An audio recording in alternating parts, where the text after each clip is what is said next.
Good evening and welcome to the Tuesday, June 2nd, 2026 regular meeting of the Ann Arbor Planning Commission. My name is Donnell Weich. I'll be chairing tonight's meeting. For detailed information on meeting procedures, please review the full printed agenda, which is at the end of the dais at each end. We have a packet that we will be reviewing tonight. That packet is available in Legistar. You can visit it or download it on your device if you'd like at a2gov.legistar.com. You'll click on calendar, then you'll click on City Planning Commission. You'll scroll down the page until you find today's date and then click on the agenda, and each of the items that we'll be reviewing tonight are linked on that digital agenda. With that, Manager Kelly, would you please call the roll? Absolutely. Weich. Here. Hammerschmidt. Here. Lee. Here. Mills. Here. Weatherby. Here. Norton. Here. Bassiuni. Here. Noting absences from Commissioner Lee and Councilmember Dish. Oh, I'm sorry. Yep. Adams. Yes, sorry. That was last week. In Adam's seat. It might be. Yep, sorry about that. From Adams and Dish. All right. So we have a quorum. May I have a motion to approve the agenda? Moved by Commissioner Mills, seconded by Commissioner Weatherby. All those in favor, please say aye. Aye. Any opposed? The motion carries. May I have a motion to approve the minutes of the May 19th, 2026 meeting? Moved by Commissioner Mills, seconded by Commissioner Weatherby. Is there any discussion of the minutes? All those in favor of the motion, please say aye. Aye. Any opposed? The motion carries. That takes us to agenda item number 5. Reports to the Planning Commission and written communication. Again, our written communications are attached in our packet via Legistar. We'll start with Manager Kelly. I will do a brief council report out, which is that this time around, yes, Commissioner Weatherby was reappointed to the ZBA. Happy to say, and also that the UDC amendments to reflect new solid waste terminology and clarifying jurisdiction of the Washtenaw County Water Resources Commission review of stormwater systems were approved. And for the manager report, I would like to give a warm welcome to our newest intern, Willeen Smith, to the City of Ann Arbor Planning Services. She will be with us for approximately the next 6 months. And I wanted to give her a few moments to introduce herself. Hey everyone, my name is Willeen Smith. I am a student at Eastern Michigan University. Undergrad, I'm senior. I major in urban regional planning, minor in public nonprofit administration. Urban planning is my passion. I'm really excited to be here. I'm originally from Detroit and not Ann Arbor, so I feel like every day I'm here, I'm taking in new experiences, getting to know the city a little bit more, and just really familiarizing myself with like a robust metropolitan centers such as Ann Arbor. So, yeah. Thanks for having me.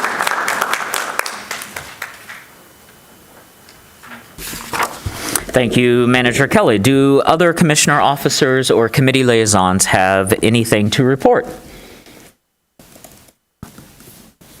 All right, that takes us to our first opportunity for public comment tonight. This is an opportunity for individuals to speak up to 3 minutes on issues not listed as a public hearing or a dedicated public comment later in our agenda. We'll first hear from those of you who are present in chambers, then we will turn to our remote participants. To speak remotely, press *9 if on phone, or use the raise hand feature if on Zoom. For phone access, dial 877-853-5247 and enter meeting ID 977-6634-1226. City staff will identify callers by the last 3 digits, bless you, of your phone number or by name if you are on Zoom. You'll hear an announcement when it's your turn to speak. Please move to a quiet area and mute any background noise. For all participants, whether in chambers or online, please state your name and address at the beginning of your comments. Is there anyone present in chambers who'd like to address us at this time?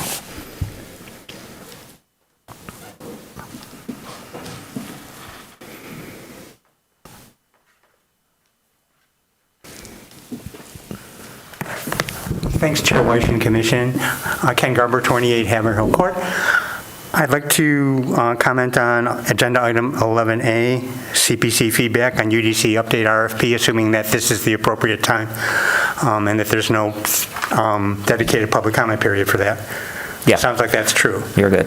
Okay, just very briefly, thank you very much to staff and commission for putting this out for a public discussion. In my experience with the city, most, if not all, RFPs simply get drafted by staff and posted on the city's website for possible contractor interest and never really get run by the public. So this is fantastic. I really think this is valuable, and I look forward to the discussion. My only comment is, or suggestion, is on page 4 under development standards. The draft RFP currently states, identify where and how sustainable features can be incentivized. I'd like to see this made stronger. Possible language could be, quote, identify where and how sustainable features can be required or incentivized and environmental harms avoided or mitigated, end quote. That's my only suggestion. Thanks again for hearing my comment, and I look forward to the meeting. Mr. Garber, before you leave the table, can you read your exact language in again so I can capture it? Thanks, I appreciate that. Yeah. It's short.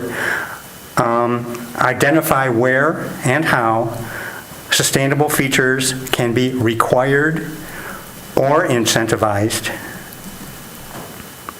and environmental harms avoided or mitigated. Thank you, Mr. Garber. Is there anyone else in chambers who'd like to address us at this time? Manager Kelly, do we have remote participants who'd like to address us? There are no remote participants at this time. Thank you. Seeing no additional individuals, I will close the public comment period and move us to agenda item number 7, communication from commissioners. Is there any? On to agenda item number 8, public hearing scheduled for the next regular meeting. Manager Kelly. For the June 16th regular Planning Commission meeting taking place at 7 p.m. in council chambers, there is a public hearing for 3400 Dexter Road, a site plan for City Council with accompanying annexation from Scioto Township and proposed rezoning to R4B. The site plan for a 4.31 acre parcel proposes to construct 33-story attached townhome units in 7 buildings, 1 3-unit building, 3 4-unit buildings, and 3 5-unit buildings. Each townhome will have 2 garage and 2 driveway parking spaces. There will also be 3 guest service parking spaces. The site plan proposes 2.82 acres of open space and contains some wetland areas. It is adjacent to M14, currently zoned township, and would be in Ward 5. I will also note that there is a continued discussion of postponed item 850 Green Hills Drive special exception use and site plan. Although the public hearing already occurred for that, it would not be inconvenient for staff to add a dedicated public comment to that. All right, thank you, Manager Kelly. That takes us to agenda item number 9, unfinished business. There is none. On to agenda item 10A, regular business. This is 315 West Huron Street, SP 26-0004. It includes the following addresses: 301, 311, 315, 317, 319 West Huron Street, and 102, 106 South First Street. It's a PUD rezoning and site plan for City Council approval. Let's see. Oh, I'll keep going. Proposed as a fully electric 10-story mixed-use development with 285 units, studios, 1 bedrooms, 2 bedrooms, 15% of the units at 60% AMI affordable, and amenity spaces. The ground floor will have covered parking with EV charging and access via West Washington Street. The first floor will have additional covered parking and coffee shop, retail, and access via South First Street. Floors 1 through 10 will have residential units, and the 10th floor will feature a rooftop bar. A dedicated entrance will be provided off South First Street. Various sustainability features are included. Site is partially in the floodplain fringe, Zone D2 downtown interface, First Street overlay district, secondary street designation, and it is located in Ward 5. Staff recommendation is approval. We'll start with the petitioner, who will have 10 minutes to address us. Then we'll hear from the planner, Planner Shake, and then we will hear from the public. And then after hearing from the public, the Planning Commission will have its discussion and will take its vote for a recommendation to City Council. Good evening. Hi. Thanks for having me back. 6 months ago, to the date, actually, I was here proposing this project in the pre-PUD meeting. Now that we've gotten through our site plan review process, I'm back to share a couple of small updates, answer some questions from the last meeting, and hopefully win you all in an approval vote. So. Just a quick refresher on what we covered last time. This is a PUD where we are rearranging the by right density on the site. So I don't know if you recall, but last time I showed a diagram where we have lots of tucks and nips and things off the site, and we have to restack the zoning, or the square footage we're sort of allowed on the site in a more vertical fashion. It's, as we saw in the notes, it's an all-electric building. We're planning 15% of the units at 60% AMI affordability through the MISH to TIF program, and I've got more details on that from last time. We will have a coffee shop in the ground floor lobby, kind of integrated into the lobby, and then looking at rooftop additional retail space. So you might recall this diagram from last time. Just as a refresher, we have a train track to the west side. We have a floodplain fringe to the northwest. We have proximity to the Allmendinger building. And we have the green arrows there are the bar depth that's kind of naturally the right depth for an apartment building. So when we took that original full plate massing and then actually with respect to all of these variables rearrange that massing, we get this height increase. So that's the thrust of the PUD. We're not asking for any additional FAR or square footage. We're just asking to rearrange those. And then you also might recall that this leaves us with a great opportunity on the west side of the building to create a new pocket park for the Bicentennial Monument that currently exists on the site, as well as connect Huron to Washington via a trail. So we may call it the tree line trail if we kind of connect all the dots there, but at any rate, a cut through, a trail, whatever it might be. From the actual property, we're talking about an 8-foot dedication, and then we are in talks with Watco, the railroad, to offer some additional width there, but 8 feet should at least provide a good functionality to get up and down, even if Watco decides not to cooperate. The sustainability features, again, all electric, no natural gas plumbed into the building. We will have a diesel generator as backup power, but that's the only fossil fuels on site. It's going to be a light gauge steel building, so you might recall it's physically lighter weight than a concrete building. All the steel would be recyclable at the end of life. Even coming into the building, it typically is about 70% recycled steel, and we're panelizing a lot of the construction off-site to bring things in to build it faster with less waste. Oops, sorry. So to circle back to a few topics that we talked about last time that were sort of homework for me to go back. I rewatched the whole meeting. I made sure I picked up all the details. There were comments from Commissioner Weatherby and Chair Weish about delivery management, the MISH to TIF being a public benefit, the affordability tied to MISH to TIF being a public benefit or not, and then the coffee shop in the lobby making it feel open to the neighborhood and not just, I think you called it a gated development.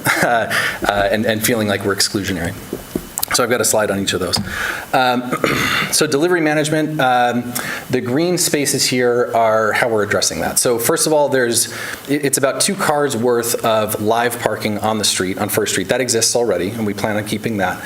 And then on property, this is a double duty with solid waste pickup, as well as, I think, delivery management and Uber Eats and guest pickup and that kind of thing. So you can come into the building, and that large green rectangle there has the ability for a garbage truck to turn around, and so those 4 live parking spaces will be signed 15-minute parking or deliveries or whatever. So we'll probably use them for move-ins and things like that as well, but those are quick pull-in, easy turn around and come back out, so you're not backing onto First Street.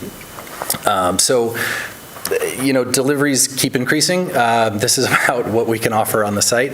I think the 2 live spaces on the street will get the most use. Some of the delivery drivers will need to be, lots of signage to encourage them to come on property and utilize the turnaround, but hopefully this can keep some of the vehicles from just piling up on First Street for us.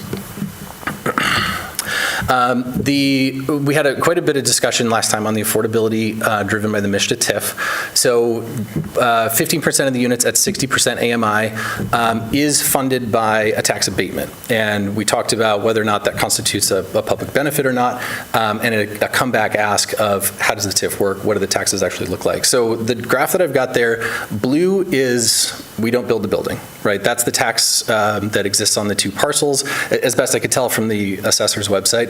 So that's trended at about a 3% per year increase over time. Then the orange line is the TIF tax, the net tax to the municipality paid with the MSHDA TIF. So already when we build the building, we're going to have more than a 4x increase on the base parcel tax rate.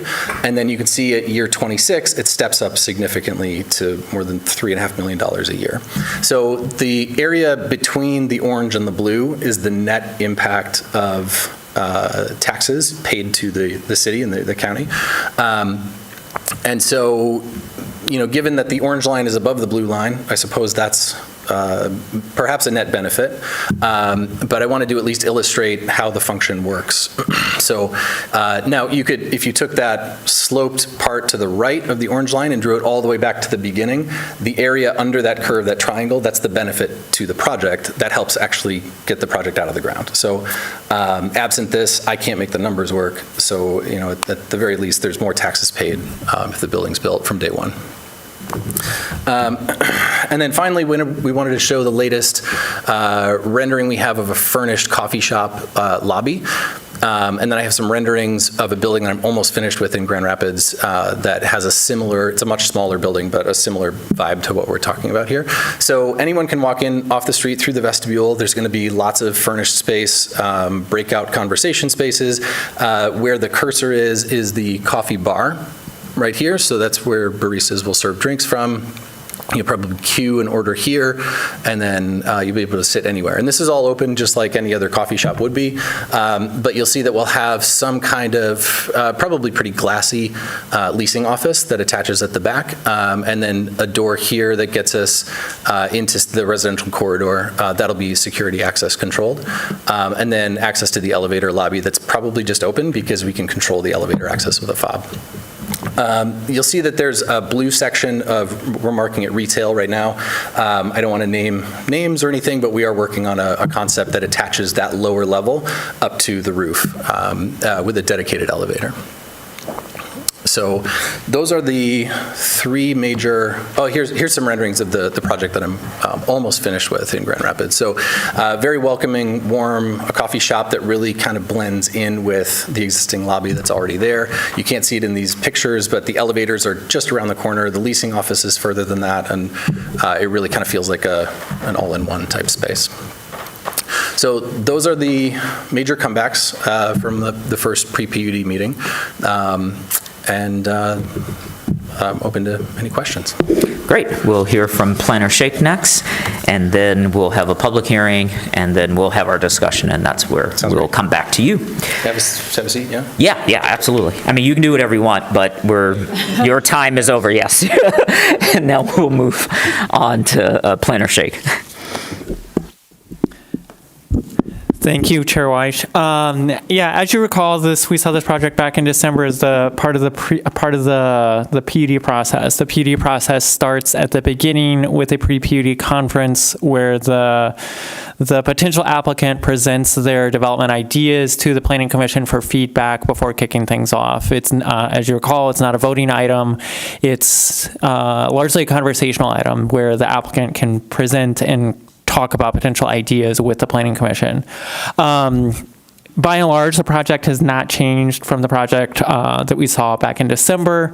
As you recall, it's a plan for the construction of a fully electric 10-story mixed-use building, 285 units, retail spaces, coffee shop space, rooftop bar, multiple EV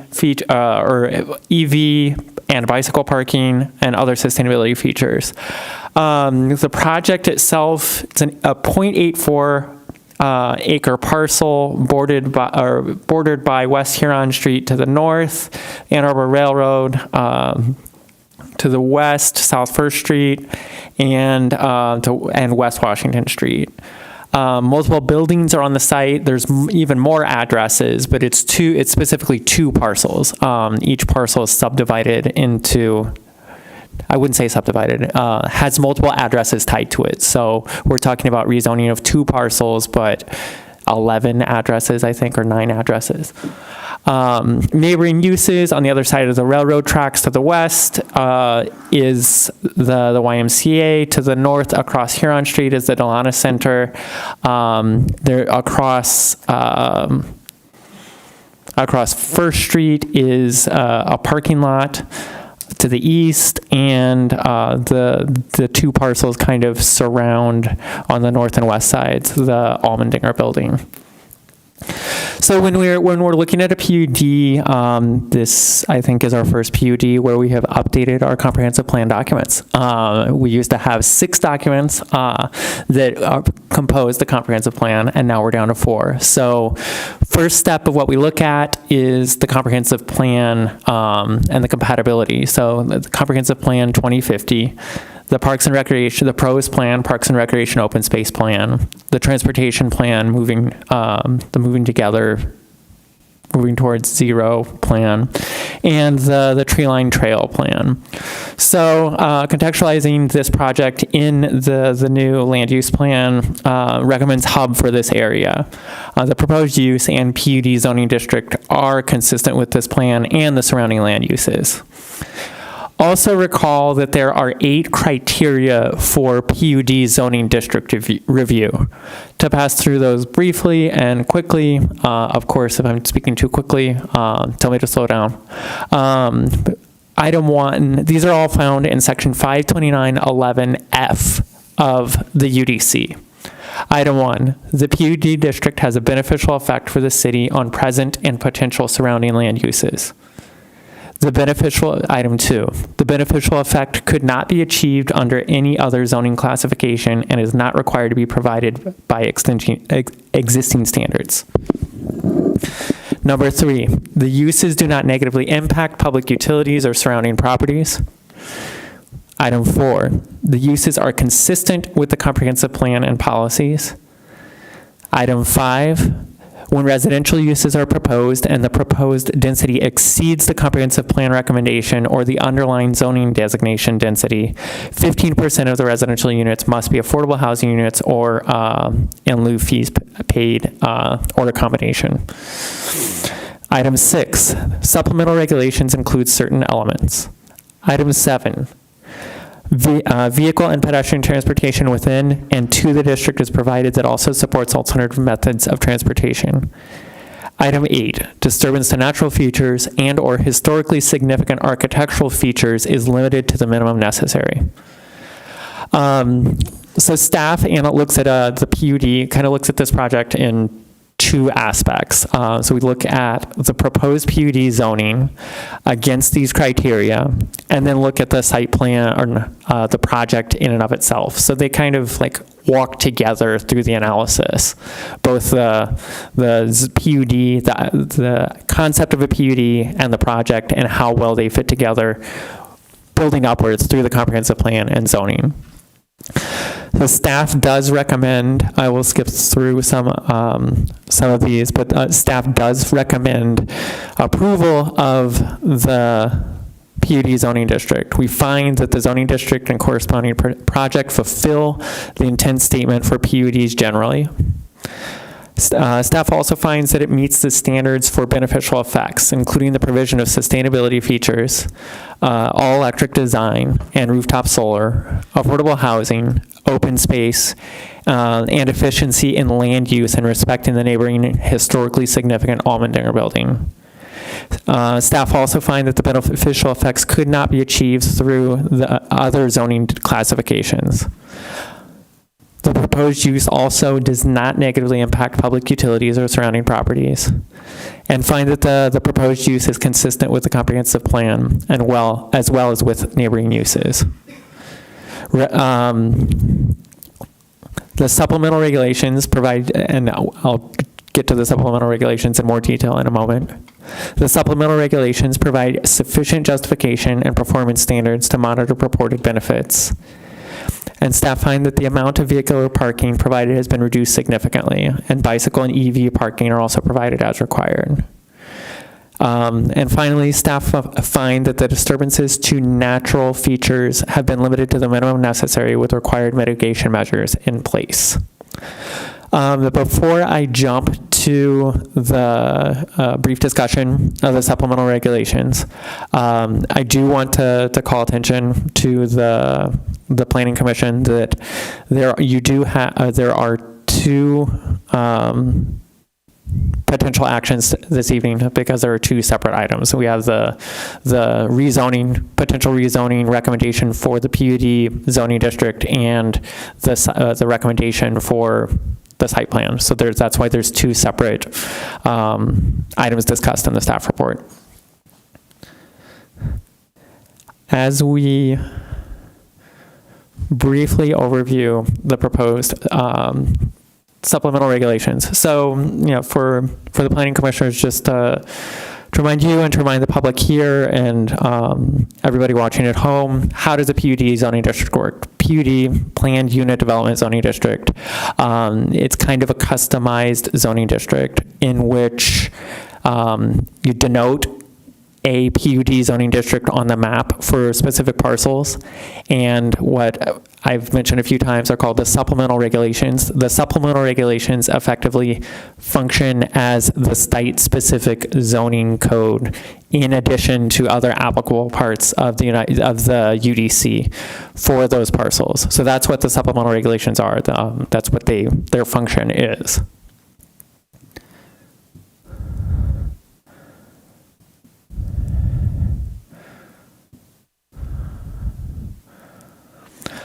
So the draft supplemental regulations have been drafted for this parcel, are being shared. I can zoom in a little bit.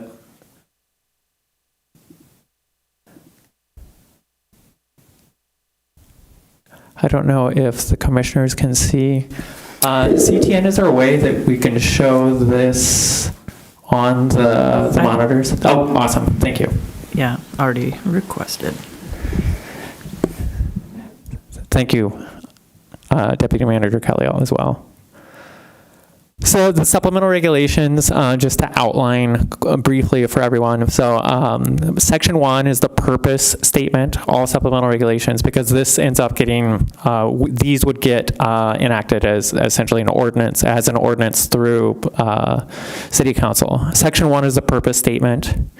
Section 2 is the applicability, which is the legal description. So where does this PUD zoning district sit in space? So these are the legal descriptions for the two parcels. And Section 3 are the findings of the public benefits. So note affordable housing, sustainability features, open space, and respecting neighboring properties. And Section 4 is the site-specific zoning conditions. So staff's recommendation in these, in working with the applicant, is to start with a base zoning district and what are the exceptions to that. This may get complicated in a few years when the UDC gets changed, but we'll work through it. I think we have 40 or so, 30. I think we just worked on cataloging the number of PDs in the city. But to simplify things up until this, for the past few years, we've taken that approach. So this would obviously start with the D2 zoning district. Principal uses would be the same allowed as within the D2 zoning district. Affordable housing, so these are the regulations that this project, assuming that it moves forward, and that's the other thing that staff takes into consideration in working through these supplemental regulations. They're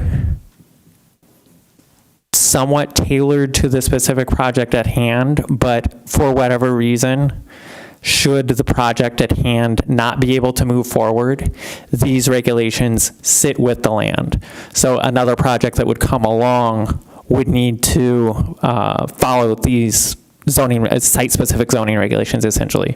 So it's kind of a balancing act between figuring out what things get placed on the land, what things get placed here and there. So a minimum of 15% of affordable housing at 60% AMI or equivalent for a minimum of 25 years or an equivalent payment in lieu. Sustainability features, all buildings and development fully electric, meaning powered by electricity as the only source of energy for all on-site space, conditioning, water heating, cooking appliances, and clothes drying appliances except for backup power sources to power life safety systems in compliance with applicable building codes and other laws. And I want to thank our OSI department or area for their help in drafting these requirements. Number 2, rooftop solar with a minimum of 19% of the building footprint area shall be included for each development. The number, it's about 30% of the rooftop. We wanted to, staff struggled a little bit with this. We tend to express solar in building footprint area and not rooftop area. So it's 19% of the building footprint area to maintain consistency across projects and across different codes in the city. And it works out mathematically to be 30% of the rooftop of the proposed project at hand, minimum of 30% of the proposed rooftop. Given the fact that there's a proposed active use on the rooftop, which isn't very, very common across projects. All developments within the zoning district shall include a construction waste management plan with a goal of achieving a 50% waste diversion rate. Part D has the details about the public open space along the railroad tracks, a minimum 8-foot public access easement, relocation of the bicentennial monument that I believe is along Huron right now to the pedestrian plaza. Part E are the specific area height and placement standards. So this is where we go back to the D2 downtown interface and First Street overlay and secondary street designations. So those conditions of those zoning districts apply with the following proposed exceptions. Maximum building height, street wall height along Huron because of the significant slope downward from First Street towards the railroad tracks. We used to have, but no longer have, an FAR requirement downtown, but calculating, you can impute a FAR for the project or for any site based on maximum developable ground area and maximum number of stories. You can kind of not even reverse engineer, but calculate what the FAR would be. So we do have a proposed maximum FAR for this part or for this parcel to reflect the differences in density, and minimum setback along the Almendinger building, and maximum vehicle parking for the site. Happy during any more questions that the commissioners may have to go into more details about those or how they reflect things or the logic behind them, but I think I've talked enough and I will turn over the mic. Thank you, Planner Shake. Let's move to our public hearing now. This is an opportunity for individuals to speak up to 3 minutes on this item. We'll first hear from those of you who are present with us in chambers, then we'll turn to remote participants, if there are any. To speak remotely, press star 9 if on phone, or use the raise hand feature if on Zoom. For phone access, dial 877-853-5247 and enter meeting ID 977-6634-1226. City staff will identify callers by the last 3 digits of your name or your phone number. If you're on the phone, your name if you're on Zoom. You will hear an announcement when it's your turn to speak. Please move to a quiet area and mute any background noise. For all participants, whether in chambers or online, please state your name and address at the beginning of your comments. Is there anyone present in chambers who'd like to address us on this item? Come on up. You can make a line, you can be kind to each other and wait, but we will wait for you. And as you make your way, for those of you who are speaking at the podium tonight, there are 3 indicators. There's a green light that tells you you're good to go. There's a yellow light, that's your 30-minute warning. The red light, please stop talking. And 30 seconds. did I say 30 minutes? Please don't take 30 minutes. 30 seconds. I was like, I said the right color, but it was the wrong time. There is also a countdown clock that will tell you how much time you have remaining. So with that, hello. Is it there? I'm Amy Barnett. I live at 111 North Ashley, which is kind of kitty corner south east of this new building. 2 quick questions. Are these condominiums or are these rentals, which I don't believe is in the thing? And with 285 units, how many parking spaces will there be for residents? Okay. Does someone actually answer these here, or do these? Sure, I'm happy to take some of your time to explain how this would work. This is your time, you get 3 minutes, and then we are taking notes. I'm taking notes, everyone at the table is taking notes. One of us is going to write down your questions, and one of us is going to ask the developer, and the developer is going to answer Great. you. Thank you. Yeah, you're welcome. There is no guarantee that we ask your questions, but it has been our pattern to ask your questions. Who's next? Hello, everyone. Hi. My name is Brennan Andes. I live at 300 Glenwood Street. And by raise of hands, I was just wondering how many people from We're not here- going to raise our hands, I'm Okay. sorry. Well, my question is just, I'm concerned about the history of Ann Arbor and the people who are representing Ann Arbor being in the interest of people who are from Ann Arbor. As I was born in Ann Arbor my whole life, I see that I have a bit of an issue with this building being built, whether it is not because of the architect and the beautiful design that they have or whatnot, but my concern is that the historical building itself would be demolished, and it is the actual origin of this town, and that is one of the longest standing commercial buildings in the city of Ann Arbor. And so I was wondering if we could have a motion to vote on whether it could be historically preserved before the planning goes through to destroy this building, which has literally been in commercial use for, I believe, over 120 years. And it concerns me that without the public opinion, that the people of Ann Arbor would not be able to have a say in losing what could be considered a historical, I don't believe it would be monument, but it's a historical place. And so I'm not opposed to the rezoning and development of Ann Arbor as it sees fit to continue with the growing population. But I do have a concern without the people being able to vote on such an issue.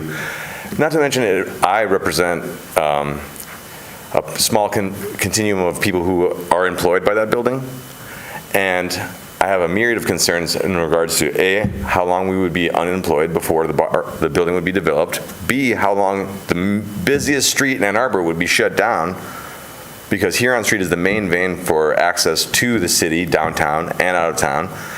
And I don't think it would be fair to the city of Ann Arbor to essentially not have everyone weigh in on this as a thing that was not, I believe, my concern is that if it was just up to you guys to vote on this and it gets passed, that it would be misrepresenting the interest of the people of Ann Arbor. Thank you. Yeah, you're welcome.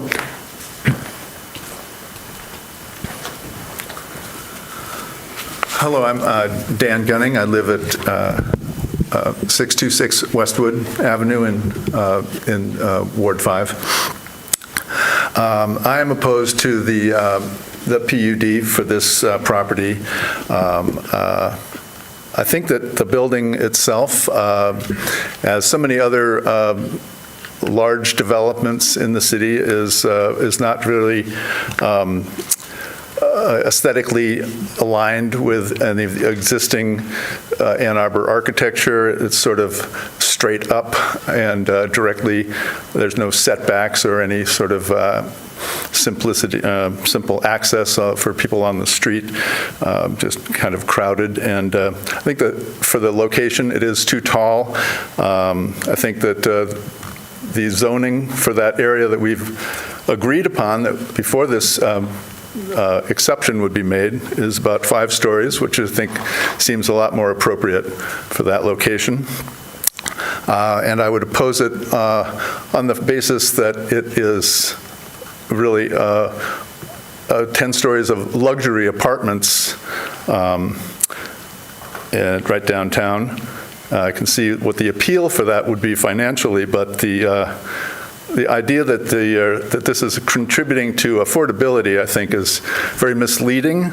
I think that the affordability, 15% is a very small portion of all those units, and that the definition of affordability is misleading because a lot of talk goes on at these meetings about defending affordability for teachers, the service workers that work in our restaurants and bars. But at 60%, I think that that's not accurate. I think that you would need to define affordability at 30% of average medium income to really accommodate people like school teachers and other people like workers. I also, so I support the existing zoning for that district. I would also say that I'm upset about the loss of the functioning businesses at the 2 addresses in question. We've already lost a Korean restaurant because the landlord, in expectation of this, wouldn't give them a long-term lease. But there's a business on the ground level, Live, which has become a functional showcase for local music. It's very useful for local musicians. It has free music for everybody on Friday, and so it's a way to showcase local music. And then also the place downstairs, I think there would 3 years of inactivity would put it out of business. The last word would be gone. Thank you. So, thank you.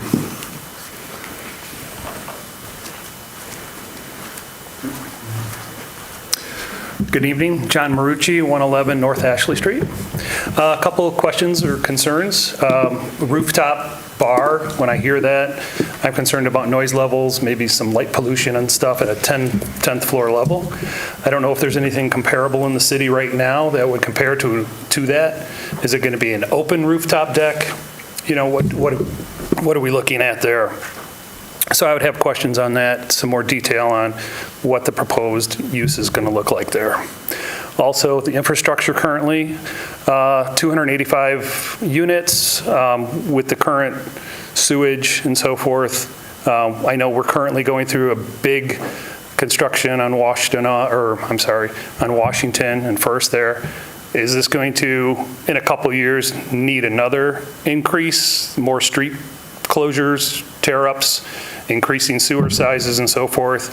I trust that's all being calculated for that, but I have those questions as well. Thank you. Thank you.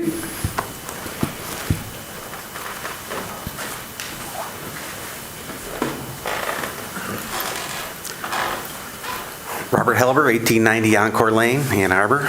I represent the Arbor Atrium. there's been some questions about occupancies and people within the building and the Korean restaurant leaving. Those businesses have been struggling for years. It's not indicative of just what's going on. It was Miki before that, and Miki struggled. The Korean restaurant has struggled. We are at 0% occupancy right now within the building, partially as part of what's going on here, but historically, our occupancy was within that building have been extremely low, and I'm not sure if it's a function of location, and I think that this particular development brings something special to the area, not just houses. But I struggle with the comments that were made earlier about it being a historic building. It's never been a historic building. It's never been designated as a historic building. And this particular use, I believe, would be the best use for that particular location. So, thank you. Thank you.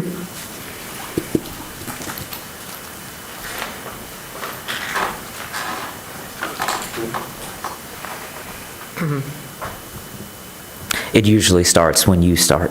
Oh, I see. That Okay. way we All right, don't thank rob you of time. Okay, so my name is Laura Cocalis, and I'm 111 North Ashley as well, as some of the other people here. My concern is 285 is a lot of units. We're only 100, and we're 10 floors. So I'm looking at 3 times that amount on a corner, not out my window, so to speak. So I'm looking at the cars. How many parking spots is really important. So I'd be very interested to know where all the other cars going to go. And the infrastructure and what we see already downtown, jamming it up, trying to get into those parking lots, making the streets very tight, very dangerous. It's become pretty clunky, cumbersome in that area. I'm curious on the parking. I'm curious, some of the rooftop was mentioned as well. I also looking at dumpsters, coming from a very large background where it comes to hospitality. Where do you put the recycle? Where do you put the dumpsters? Are they going to be gated? Where are they? What kind of gates are going around these? Where are those going to be located? What kind of setbacks? Where will packages be delivered? How will they honestly be delivered? Furniture, move-in, move-outs. How many elevators? I don't know if that matters. How many elevators are in there? Will there be? It just seems beautiful to look at, and I understand that. I just am concerned about the infrastructure in the area and that corner, especially since we just see so much in the narrow streets that are right in front, which is biking. It's difficult already. So I don't want to place my concerns in those areas. And that's it. Thank you. Thank you. Is there anyone else in chambers who'd like to address us at this time?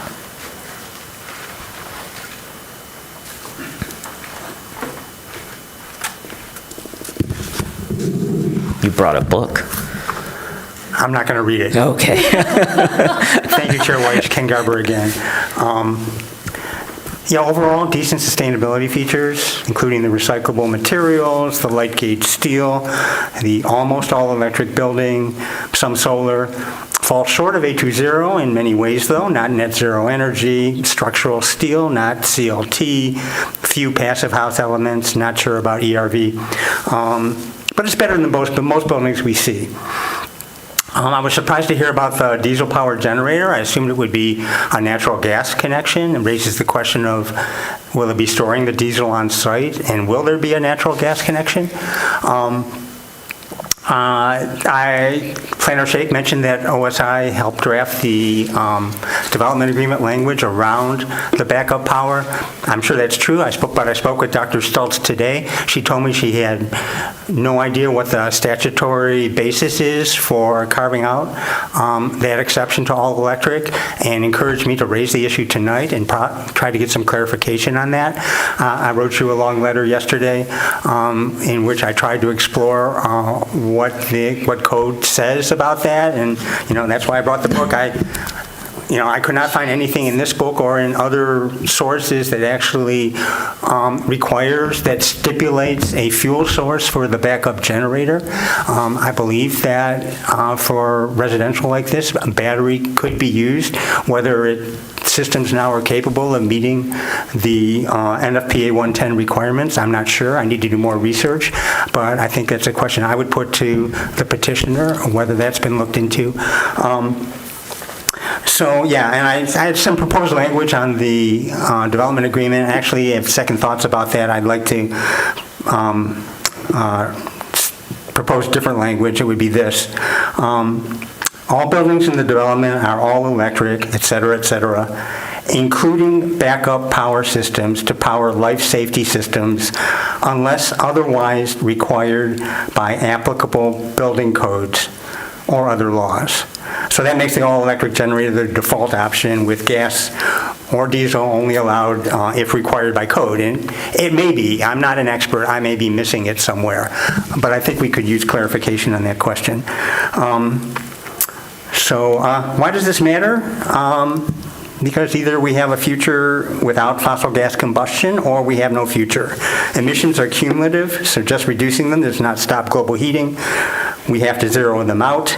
This is basic atmospheric physics. This is not my opinion.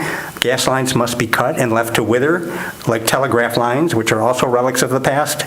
Every new gas line, even this one, is an insult to our future. That's why I feel strongly about it. Thank you. And I'd be glad to repeat my... No, I caught it this time. Thank you, Mr. Garber. Is there anyone else in chambers who'd like to address us at this time? And we know Mr. Garber because he speaks a lot, so if you're wondering why I'm directly addressing him, it's because we've gotten to know him over 5 years, and so he's here. Manager Kelly, do we have remote participants who'd like to participate?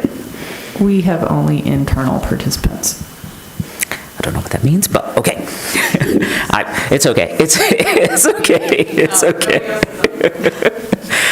I'll close the public hearing and only read the written motions because Planner Shake likes to put all the conditions into the motion, which will make for a very long reading. So I will refer to the conditions that Planner Shake has listed under the motions with the permission of the table. Okay, thank you. So, motion number 1, the Ann Arbor City Planning Commission recommends that the mayor and city council approve the 315 West Huron Plan Unit Development Zoning District and supplemental regulations. Motion number 2, the Ann Arbor City Planning Commission recommends approval of SP 26-004. 315 West Huron Street Plan Unit Development Site Plan. Addresses as followed: 301, 311, 315, 317, 319 West Huron Street, and 102 and 106 South 1st Street. Version 2, dated April 15, 2026. Subject to the execution and compliance with the development agreement and the following conditions, which must be satisfied through the submission of revised plans within 6 months of approval by City Council. And those conditions are listed on our agenda. Moved by Commissioner Mills, seconded by Commissioner Lee. We are in discussion, and if the table would permit me, I just wanted to answer a couple questions first that came from the folks in the audience, and then we could go to your questions because I think it'll help. So, number 1 on the condos versus rental, we'll ask, but I think they're all rentals. Parking, it's 95 parking spaces are proposed according to the site plan. That comes out to about 0.33 per unit. We have a comparable sort of number we've been playing with at 0.6 per unit, and that comes from a different development. The Planning Commission does not address historic preservation. There's another historic district commission that sits within the city that requires a designation as well as a motion by council. I believe Huron Street is an MDOT road. It's not an interior to the city, so the state actually manages that roadway, so the city has limitations with what they can and cannot do with regard to that. I believe, and Planner DeLeo is here, but wasn't expecting me to call on Planner DeLeo right now, but we have a 60-foot height limit in D2. I mean, Planner Shake can. I always call on Planner DeLeo because Planner DeLeo knows the UDC backwards and forward, but Planner Shake.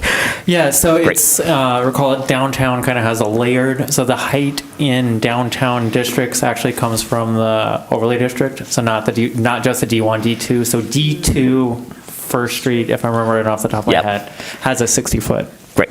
And then on AMI for affordability, 30% is permanently affordable, but the AMI for affordability goes all the way up to 80%. Those numbers are not set by our jurisdiction. They're often set by a federal jurisdiction, and then we follow the guidelines that we receive from the federal government for that. Someone asked if there are other rooftop amenities, and there are. The Verb, which is at 721 South Forest, has a rooftop amenity that is not an enclosure. So this would not be the first rooftop amenity. And with that, I will turn to my colleagues to see what items you'd like to kick us off in discussion with, and then I'll come back because I have some more questions from both the audience and myself that I'd like to talk with the developer about. We'll start with Commissioner Mills. Thanks, and thank you for this. Thank you for coming back. And how did you know that my question was going to bring it towards you?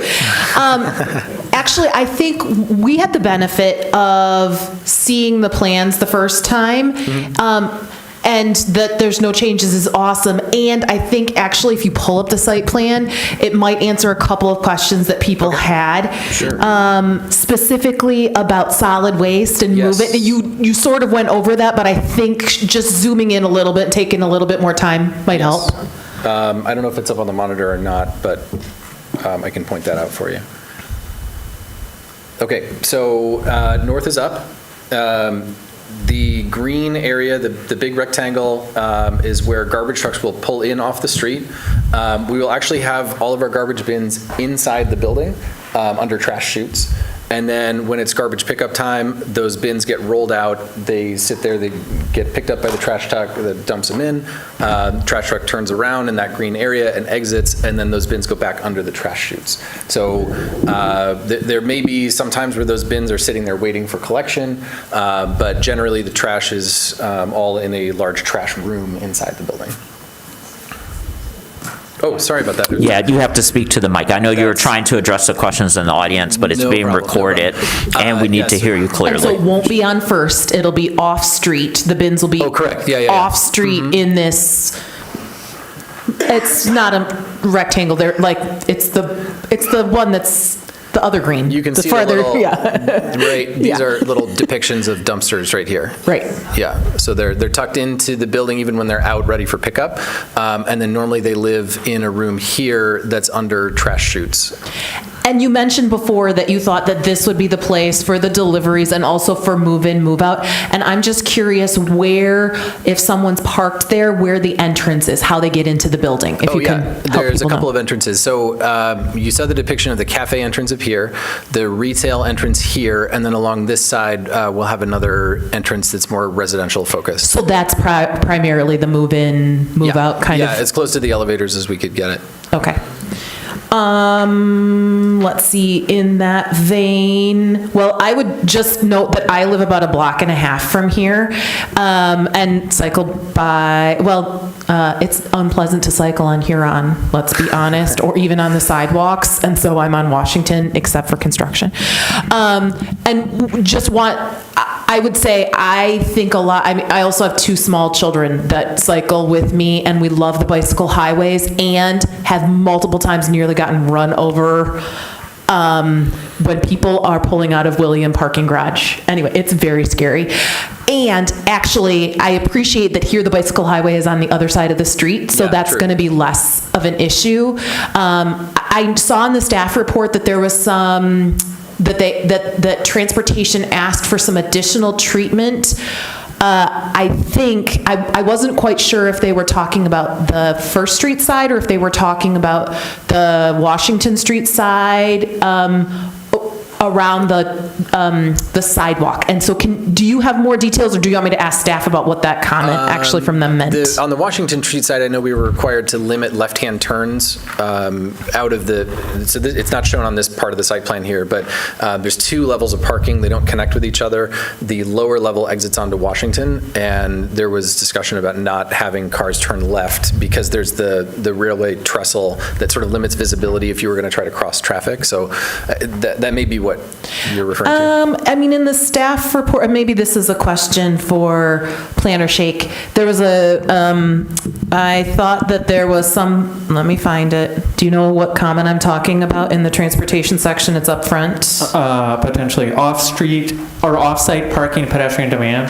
Provide an estimate of pedestrian volumes associated with off-site parking and identify likely pedestrian routes. Does that? No, but that was another thing I was curious about. What do we mean by off-site parking? Yeah.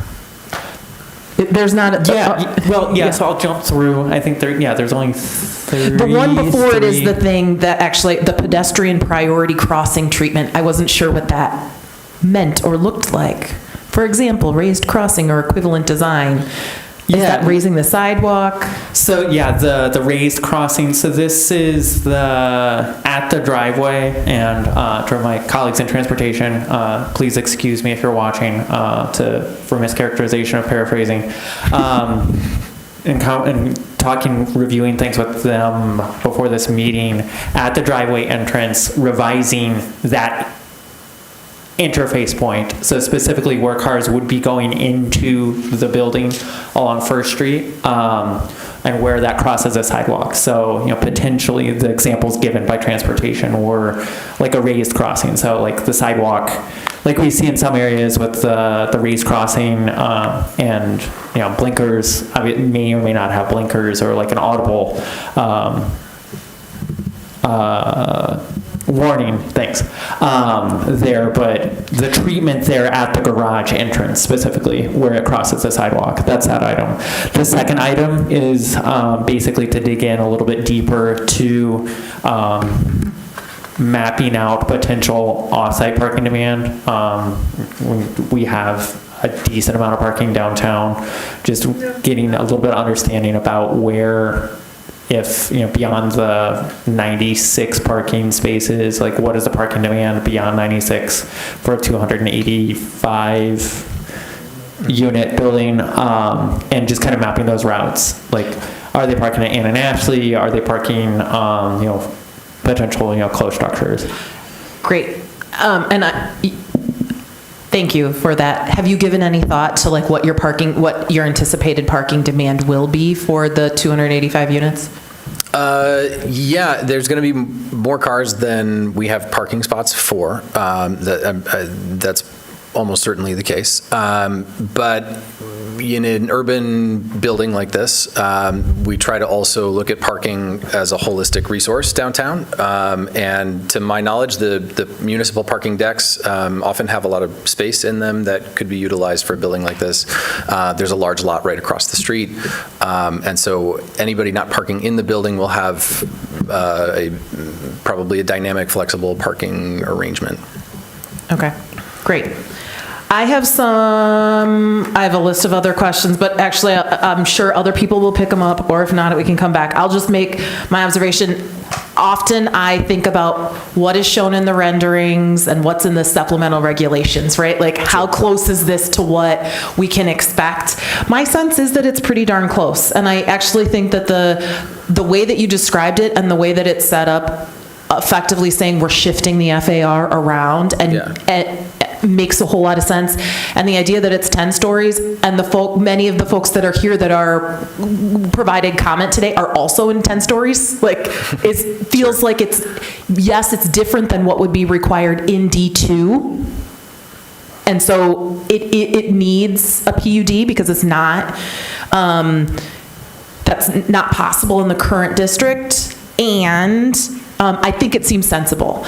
The only thing that I would note to my colleagues is that in the supplemental regulations, it provides for where it is, right? That the monument would get moved, but it's not nearly, there's nothing in there that's about making it as pretty as shown in the renderings.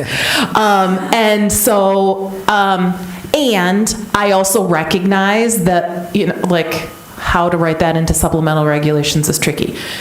If it's ugly, just know that a near neighbor will be very sad. I'm happy to put, it will be a very pretty park in the... I mean, I just think that some of the elements, at least that you've shown in the renderings, that look like extensions of the train trestle, like, I think that that's really cool. Yeah.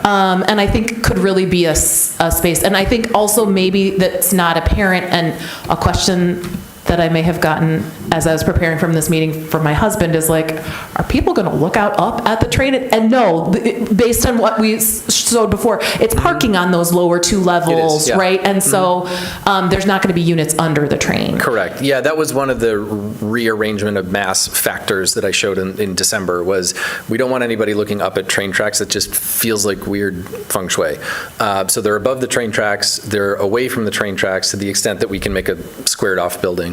And then where the pocket park area is the floodplain. And so, and the bow trusses that you see there, those are actually in place right now in that old parking garage building that's there. So the intent is to keep those things, once we pull the roof off of it, well, hopefully it's still standing, but the idea is to have it kind of feel like the building that was there to an extent, but now open it up to the sky. And frankly, that could be the least expensive way to do it also, is to keep the existing wall, keep as much of the existing infrastructure. So I hope it looks as pretty as this. Things like a mural are no problem to do, and planting trees, of course, we're gonna do. But I would say the bow trusses are the one thing that we won't know until we know. Great. Thank you. Thank you. We'll go to Commissioner Bassiuni. Hello. And then I have Weatherby. Awesome. Hello. Thank you, Petitioner, and thank you for everyone for your public comments. I think I have 3 relatively straightforward questions. Let's see how we do this. So while you're here at the podium, actually, 2 questions. One, I think one of the commenters had asked about the dumpsters and whether they'd be gated. And so if we can go back to that lovely delivery management slide, I think that would be helpful. Is that something that you plan at this point? I'm curious if that is information you have at this point. So given that we'll be wheeling them out from the building and then they'll be picked up hopefully pretty quickly after that, I don't know that we would have gates in front of them, just because it would be an extra step that solid waste would have to approve of opening or unlocking or whatever. We probably haven't gotten to that level of design detail at this point, but I don't like looking at dumpsters either, so I'd prefer to keep the grounds as sightly as we can and still remain functional. Lovely, thank you. Other question was, I live a few blocks away from this location. I've been to Live multiple times, as well as Last Word. Love it. But I do live near the train tracks as well, and our home, fortunately, has very good soundproofing for windows, and I notice it when the train comes back south, like it goes north, it's fine, but if we've left the windows open and it's like 1 a.m., it's very noticeable. So I was curious if there's a plan for noise proofing. Yes. Oh, okay. Yes. So I skipped past it really quickly. In buildings I've done before, I use triple pane glass, and that's for 2 reasons. One, that's about as good as you can get from an energy efficiency standpoint without going really, really exotic. And then 2, just as importantly, in my opinion, is that it makes for a very quiet, relatively soundproof apartment, at least from outside noise. I build urban infill buildings near traffic and train tracks and motorcycles and trucks, and I do try, I'm not going to get into all the stuff that I did back in December, but I try to make these spaces as human habitable as I can, and that's things like natural light and a quiet environment, and the highest ceilings we can get with reasonable buildability and height limits, that kind of thing. So having windows where you shut them and it like seals the outside out, I think it just makes for a better living experience. And these are the windows I put in previous buildings are made by Intis. They're actually brought over from Europe. This building is a little taller than I've done before. There's certain regulations after a certain height where it'll be triple pane and or a very high R value, which is like the insulation value. So, and we may have certain treatment on the train track side of the building versus the east side of the building, for example, but we haven't gotten to that level of construction drawing yet. Great, thank you. I want to say that's music to my ears, and I was like, no, we want quiet. So thank you. And then my last question is actually for Planner Shake. I just wanted to clarify, you were saying the supplemental regulations, if I understood correctly, sit with the land. I just wanted to clarify, is that in perpetuity? Yeah, that's until, a subsequent, so the supplemental regulation, the PUD functions as a rezoning. So we're changing the designation of these two parcels as spelled out in the supplemental regs.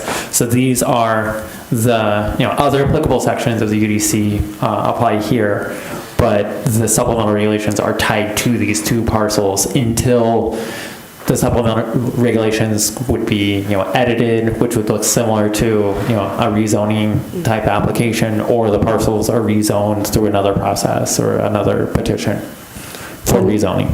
Wonderful, thank you. All done. Commissioner Weatherby, then Norton, and then I have Hammersmith, and then Lee, and then White. All right, great. Okay, so a couple things. So first of all, there was a request. I don't think they're for you yet, so you can sit down. But I'm sure once I get through them, then I'll be like, hey. No. One of the commenters asked if any of us were actually from Ann Arbor. And I hesitate to answer this because we are all living in Ann Arbor, and just because you've been here for 1 year or 6 months or 10 years or 50 years, I think you still are a valuable member of the city and of the people who live here. So that said, yes, I was born here.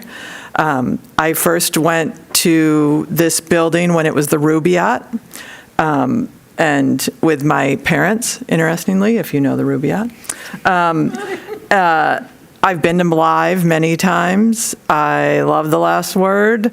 My husband worked at Arbor Atrium for 13 some years. Very cool building. Seems a shame that it has had a hard time filling because it's a really interesting building. Those trestles are really cool, and most people don't know that whole thing exists, and it would be cool. It will be really great if you can expose those. But the owners are looking to build something different. And this is not a city, the city didn't request this. This is the owners of the property. And I think that's, they could kick everybody out. I don't know who's here, and I'm not saying that that's going to happen. I'm not trying to, but we are just looking at what is before us and who, the businesses that are there are awesome. And I hope that they will continue in some form if they choose to, but that's not under our purview. And the same with if it's apartments or condos. It may be apartments now, it may be condos in 2 years, it may be condos in 10 years, and then back to apartments. That also, we're looking at the building, not necessarily how it functions, and if it's not like we would approve it because it's condos and not because it's apartments or, those things. We're looking at the building. Let's see. Rooftop bar, also Cirque Bar down the street. It has a rooftop bar, so there are some rooftop bars around. But I would ask if the bar ends up happening that it not blare lights and music. And I think that those things can cause problems and are great if they don't, because I actually think we could use some more rooftop bars. So I'm kind of excited about the option there. The existing building is not a historic building, but it is going to protect the one that is listed as a historic building right next door. So that is a good thing. And part of the design was to set back from the existing historic building. The original, am I remembering this correctly? The original design was much closer to the historically designated building. And so this is actually a good thing. And let's see, Watco isn't known for cooperating on projects, so I hope that you get some cooperation from Watco. And I guess then my last question was, and this is actually for you, is it sounds like you're in sort of talks with retail. One of the things that we've seen a lot is there's a lot of discussion of retail, and then when the building actually gets built, that the financing and such means that retail is no longer viable.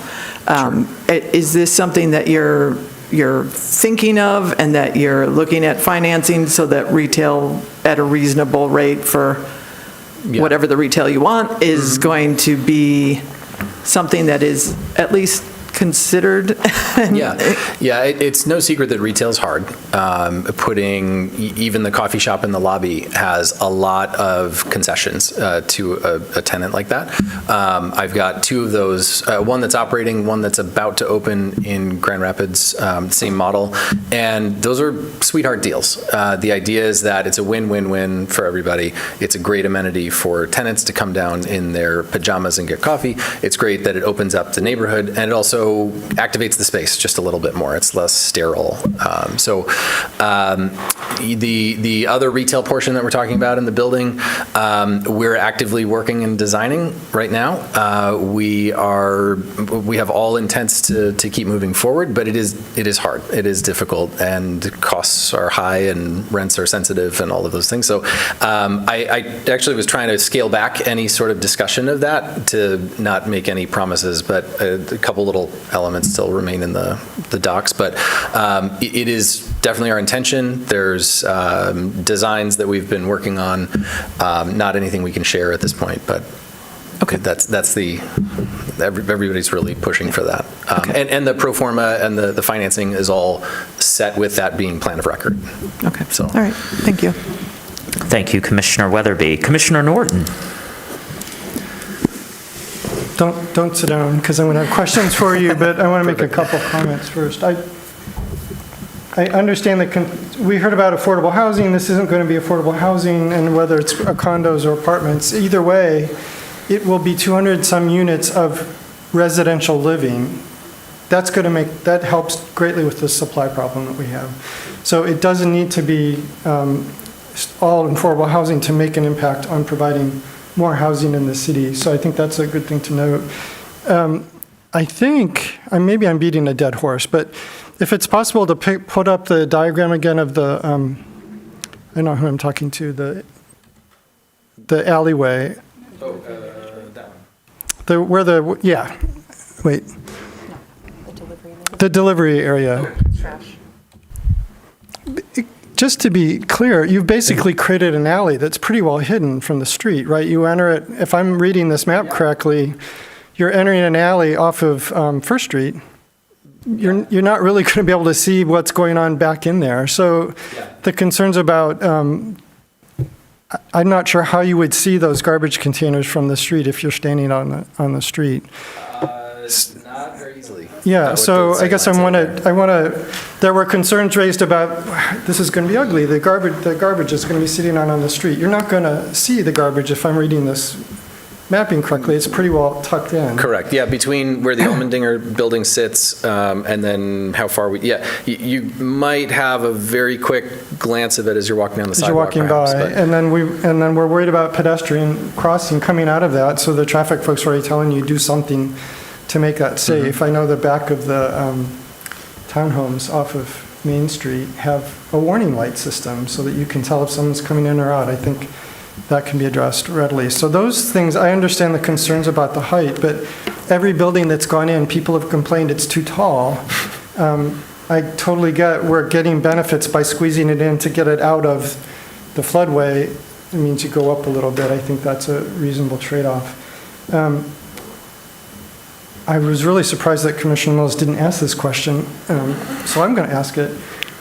Why diesel or gas? Can you not use batteries as your backup power? What's going on with that? A battery backup system for a building like this tends to get very expensive very quickly. We have very tall elevators, and so the demands in an emergency situation to power those for an extended period of time size the batteries to be very, very large.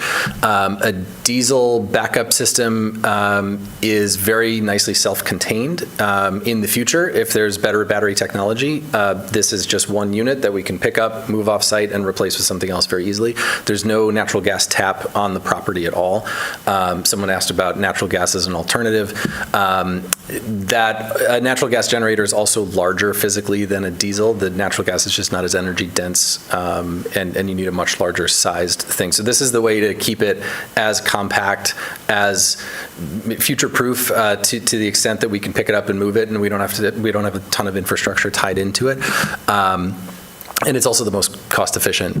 Where will the diesel be stored? Sorry? You'll have a diesel tank on site? Yeah. Typically, these are an all-in-one unit, so the tank is the bottom layer, and then the generator goes on top, and it's all in an enclosure.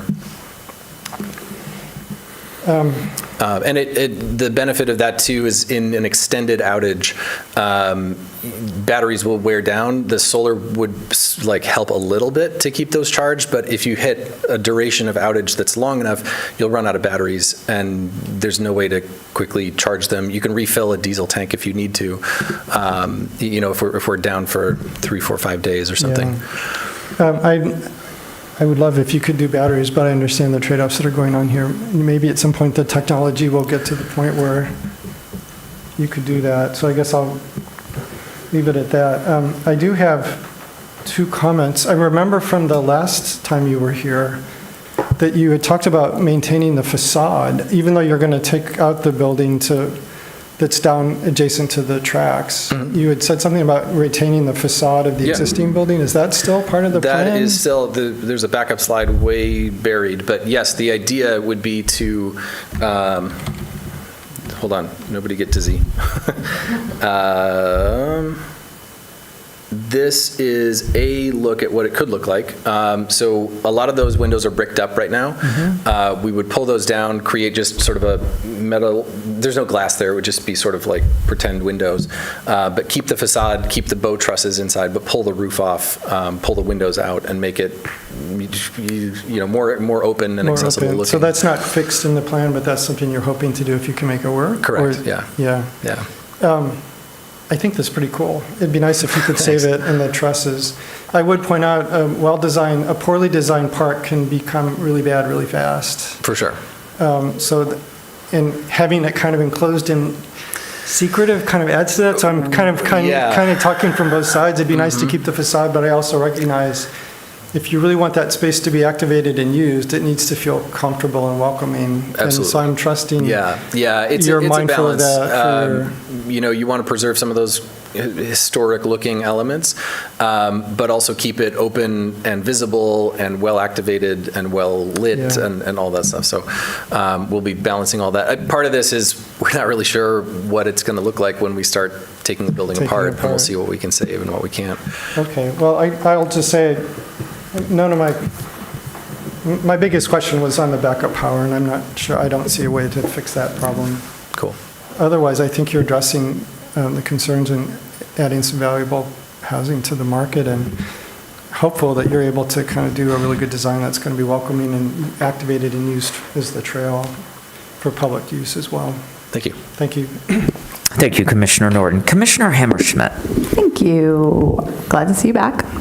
Okay, so these are kind of all over the place. We don't have to go back to the delivery slide, but I'm glad that you said that you're going to have lots of signage, because I have a feeling, and I think you know this too, that people are just going to still park anywhere, just deliveries and whatever, and just have their hazards on and be in bike lanes and whatever.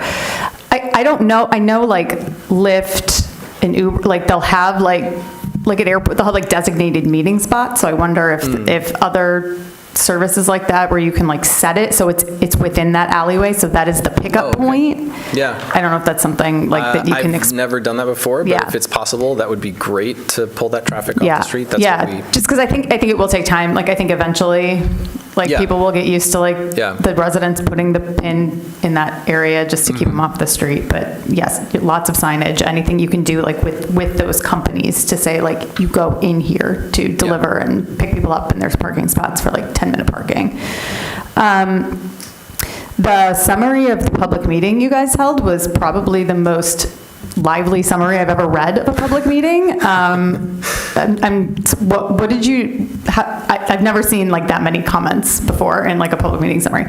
What was the vibe that you came away with from that meeting? That was back in October. Okay. And, there were a lot of folks that I think they really like what's there, quite frankly. There's great businesses, there's a lot of history and memories and restaurants and office work that's happened there. And proposing something that's really different, I think just caused a lot of questions and concerns, and especially an urban infill building with not a ton of parking and a lot of units and a lot of and rental units and stuff like that. There was just a lot of concern, like this is very, very different than what the current condition is. And I thought the answers that were recorded were very good from that public meeting. Thank you. On parking, is the parking unbundled? It is unbundled, yeah. Sorry. Okay. Yes. That was a question from last time, too, actually. Oh, was it? Yeah, unbundled. I don't remember last time, guys. That was a long time ago. Well, I barely rewatched the remember whole last thing week. twice. I wanted to make sure. I love that. I love that.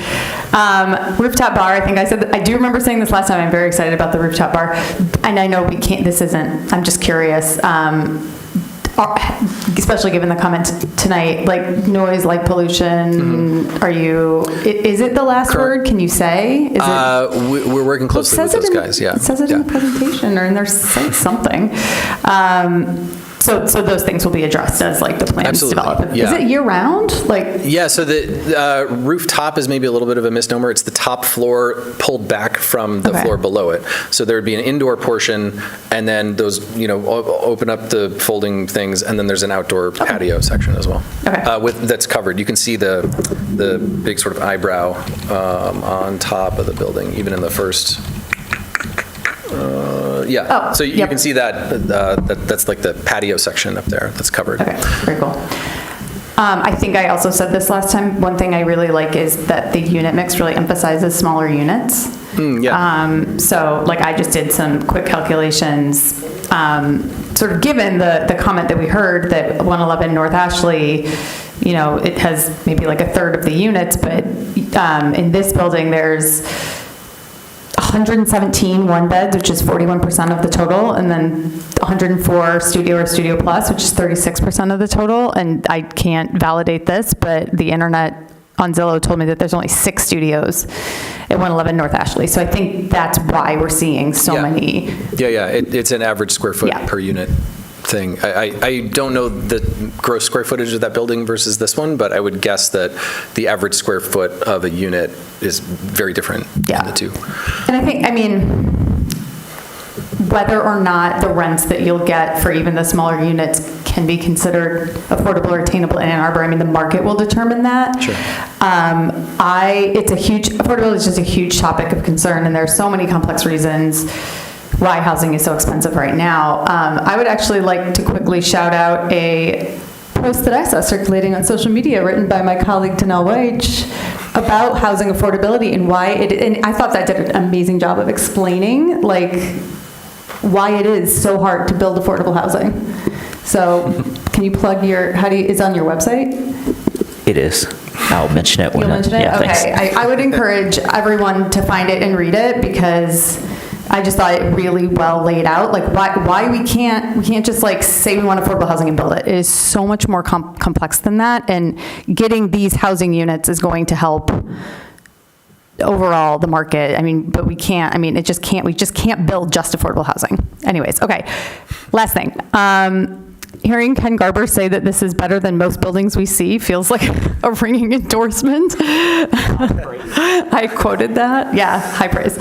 I guess I don't know much about diesel. It sounds hopefully it sounds like an environmental concern to me.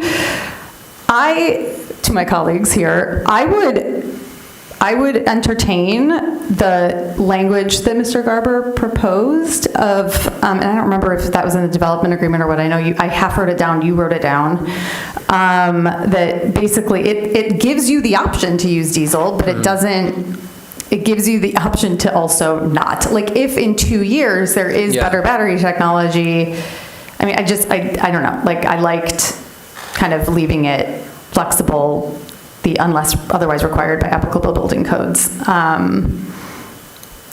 I I don't know, maybe we can talk more about that at the table. I know you might have thoughts. All right, thank you. Okay. Thank you, Commissioner Hammerschmidt. Commissioner Lee? I know you didn't raise your hand, but before I go, I need to check in with you, so. Sure thing. Okay. Only, I think, public comment that hadn't been addressed was a comment with respect to stormwater and wastewater calculations, whether we had sufficient amount of construction or infrastructure associated. So when any of these projects come, you can actually look it up. It's so there's stormwater, which is when it rains, how much does the site actually retain and like flow into the stormwater, and then there's wastewater, which is when you flush your bathroom and something along those lines. So specifically, those two things have to be separated because one has to be treated, the other goes into our natural water system. It's on the utility plan, so it's C400. So they're calculating the gallons per day that's required, or what they project per inhabitant, per apartment unit, per square footage of use. So they are planning on doing underground detention chambers. So they're going to have these, that's going to be basically holding, it's going to actually most likely be an improvement in the amount of stormwater when it rains, because there's already a structure there. Normally, that calculation matters most when it's currently like a soil site, essentially, that's able to kind of absorb water before it starts releasing. And they call it the first bankful flush if it rains for about an hour.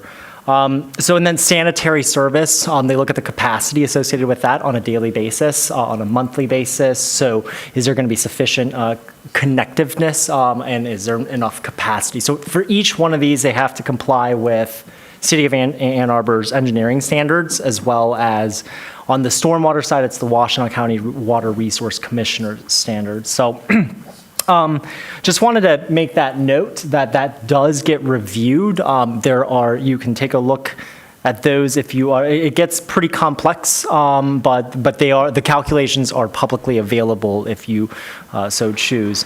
Other than that, a PUD's evaluation, just from my standpoint, has to do very specifically with just simply what the UDC states, that we have to evaluate it by.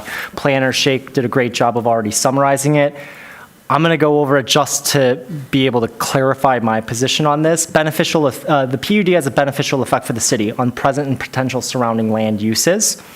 I think that's satisfied. It could not be achieved under any other zoning categories. And I think in this particular case, just based on dimensionality, right now it's D2, it's limited at 60 feet, so I think that this actually is satisfied as well. Do not negatively impact public utilities or surrounding properties. I think that's satisfied based on the calculations that I've seen.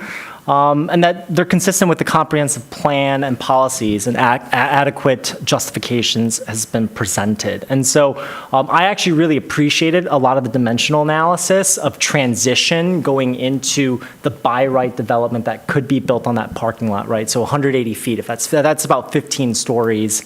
So this actually does really kind of create, based on the grade, a legible vista. So I think that actually has been sufficiently justified.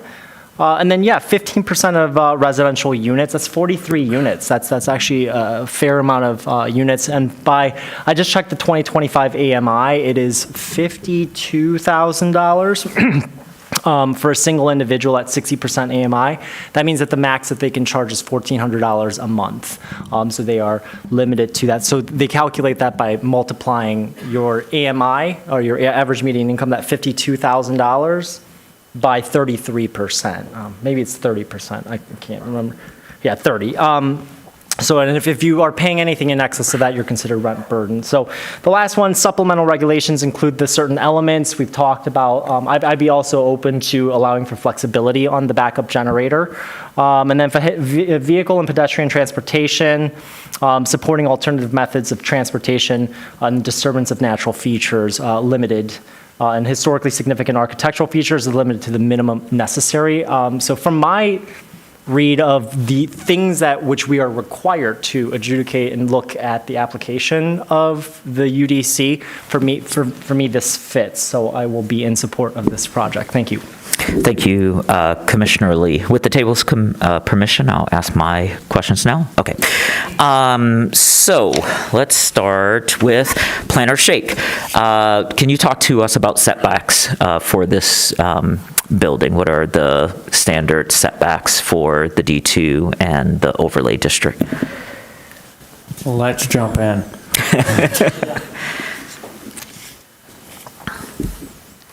Give me just one moment.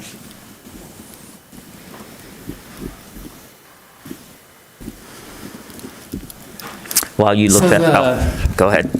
Sorry. Beat you to it. So the required setbacks for the zoning as it stands now, front setback, it's along a primary street, is a 1 foot maximum setback, so 0 to 1 feet. On a secondary street, so this street has, because there's layered zoning in our downtown, so there's the first level of zoning is D1 or D2 in our downtown area. And then we have overlay districts, so based on like the sub-district of downtown. So there's First Street, there's Liberty, and something else. I think there's 8 or so districts spread through downtown. So that has another layer of zoning requirements. And then we look at the street designation. So some streets downtown are primary streets. So Huron, as the most primary street in all of downtown, is obviously a primary street. In some of the areas closer to Carytown, we have the lowest level street designation that is front yard street designation. So we have primary, secondary, and front yard street designations throughout the downtown area. So in this case, we have both primary street and secondary street because there's 3 different street frontages that this parcel has. So along primary streets, the required setback would be 0 to 1 feet. Along secondary streets would be a maximum of 10 feet, so 0 to 10 feet. And side yard and rear yard setbacks would be 0 feet. Okay. And a 5 foot street wall offset. So above the first 2 to 3 stories, the building has to be set back a minimum of 5 feet average to create that distinction between traditionally buildings, the oldest buildings around downtown are usually between 2 and 3 stories. So that design requirement kind of is inspired by what did Ann Arbor look like before to help integrate taller buildings into the older context of the downtown area. Thank you, Planner Shake. I think that was from Laura when you were making your public comment, and I didn't strike it through, so I wanted to make sure we got that. Dan talked about the luxury apartments and then the affordability, and I'll frame those in my question to you in just a second. I saw that you still snuck in the sound. This time it wasn't the door handle, but the window. So good on you for that. I do want to come back to Mr. Garber's praise, because even though it didn't seem like high praise to him or to you, it's from our point of view, it is high praise that he didn't go through a whole list of how you have failed our environment and our world. He's still not satisfied, but it was good. What I want to do, my colleague, Commissioner Hammerschmidt, mentioned my personal blog. It's thewychfamily.com. So it's just THEWYCHE, which is my last name, and then family.com. And then you can find it there. I recently, with Commissioner Lee, as a part of our continuing ed, participated in the Building Michigan Communities Conference that was in Lansing. And in that, they had a section for elected and appointed officials where we went through a pro forma, something that Commissioner Lee does professionally and also teaches at the university, and I'm sure other colleagues have participated in that. But it was helpful to me to try to build a 4-unit affordable housing development, and I couldn't. And part of the reason why I couldn't in the pro forma is the bank wouldn't lend enough money in this exercise for me to completely finance it. And so we talk about secondary financing, and I'm going to go in the weeds for just a second because I just think it's important. But part of, and can you bring up your affordable slide where you have your chart? So if I heard you correctly, and this is my question to start, which sits in my comments, you said that you wouldn't be able to complete this building without these Correct. the MSHDA grants for a TIF program. The TIF, yeah. Right. And this is a TIF. Is this a brownfield? Is this the 3%? Is this the 9%? Which is what you're doing? Housing TIF. So Okay. The best way I can describe it is like a supercharged brownfield type program. Okay, but it doesn't, it'll still go through the county's brownfill for you to do that? Okay, so what this means and what I'm learning is in order for a developer to do whatever they want to do, they have to secure financing. You call it your capital stack, right? So what portion of this capital stack has this financing in it? If you're willing to share, you might not want to disclose, but if you... So the way I typically use TIF is not necessarily to bring it all into present day, or to capitalize the TIF stream. With such a long duration of a TIF, I'm going to also get in the weeds for a second. Sure. With such a long duration of TIF, which is basically I pay property taxes, you give me some of it back. That getting the money back income stream, I can actually show the bank and say, hey, look, this is extra income to the building. And they'll give me more debt because I can support the payments of it because I have the TIF stream. So that's the way I'm using it here. So you're using it, you're not actually using it to close your financial gap. You're using it to extend your liability in order to get bank financing. Yes. And then if you will, and you can decline, are you using other funding sources like limited partners? Are there other grants that you're doing? Are you capitalizing the equity from your other developments in Michigan to finish this? I don't cross-pollinate between developments. Each is its own LLC with its own group of investors. So the capital stack for me is going to be a senior loan of hopefully 80-something% on this. So 80% is really high. That's coming from your primary financing source? Yes. Okay. And that's aided by this TIF stream. And they'll say, okay, we'll lend you this much based on the rents that you're taking in and parking revenue and everything, your TIF stream. We can support this amount of debt on this project. And so this was our back and forth at the pre-PUD because towards the end, you sort of put in, it meets this criteria because it has affordable housing. And then I asked, well, how are you donating that? Are you, as a developer, putting that in? And you were like, oh, no, it's this program. And then I clarified. I was like, oh, well, then that's our tax dollars that are coming in. And so we went back. So I really do appreciate you hearing my question very clearly and not ignoring it or obfuscating it, but being really straightforward with us as a community about how you plan to fund and sort of make these affordable units available. And this is just a challenge of, I think from the public, we are your neighbors, many of us, some your literal neighbors, some your near neighbors, and often we want the same things. I think Commissioner Lee articulated it best. We are in a legal framework, and so the legal framework guides how we can ask for those things, but we often do this back and forth with developers where they come, they have an idea, they have a landowner who's going to sell them a property, they want to envision something.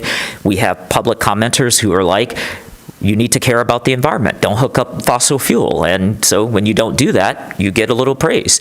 I don't think you're going to get the gate that you are asking for, but the building is serving as a gate for the trash. And I don't know if the question around the trash was concerned about people rifling through the trash, and that was what you were articulating, but the developer is here, and when we finish our vote, often developers are happy to continue conversations with near neighbors. You seem like someone who is willing to have a conversation with your near neighbor, and I think you should have a conversation with them. If you all are the physical, literal neighbors, you can also ask the developer if you have questions during the development around parking, construction. We just had at our table 2 weeks ago or 3 weeks ago, a neighbor sent in a note. They couldn't go on their bike down a construction site. They wrote a note to us. we read it, we asked the planning manager to figure out what the problem was. The planning manager figured out what the problem was. I talked to the person because they happen to go to my church, and they're like, I got so many calls, and it is now fixed. And there are only few times that we can actually do that. And so we want to articulate when we can.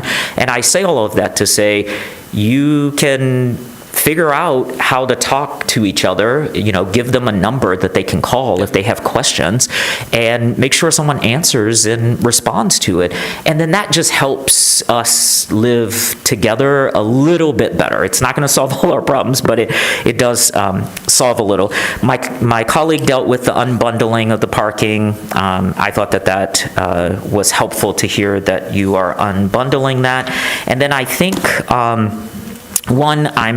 I appreciate you bringing this back. I appreciate you proposing this development in our community. We need this housing. We need this affordable housing.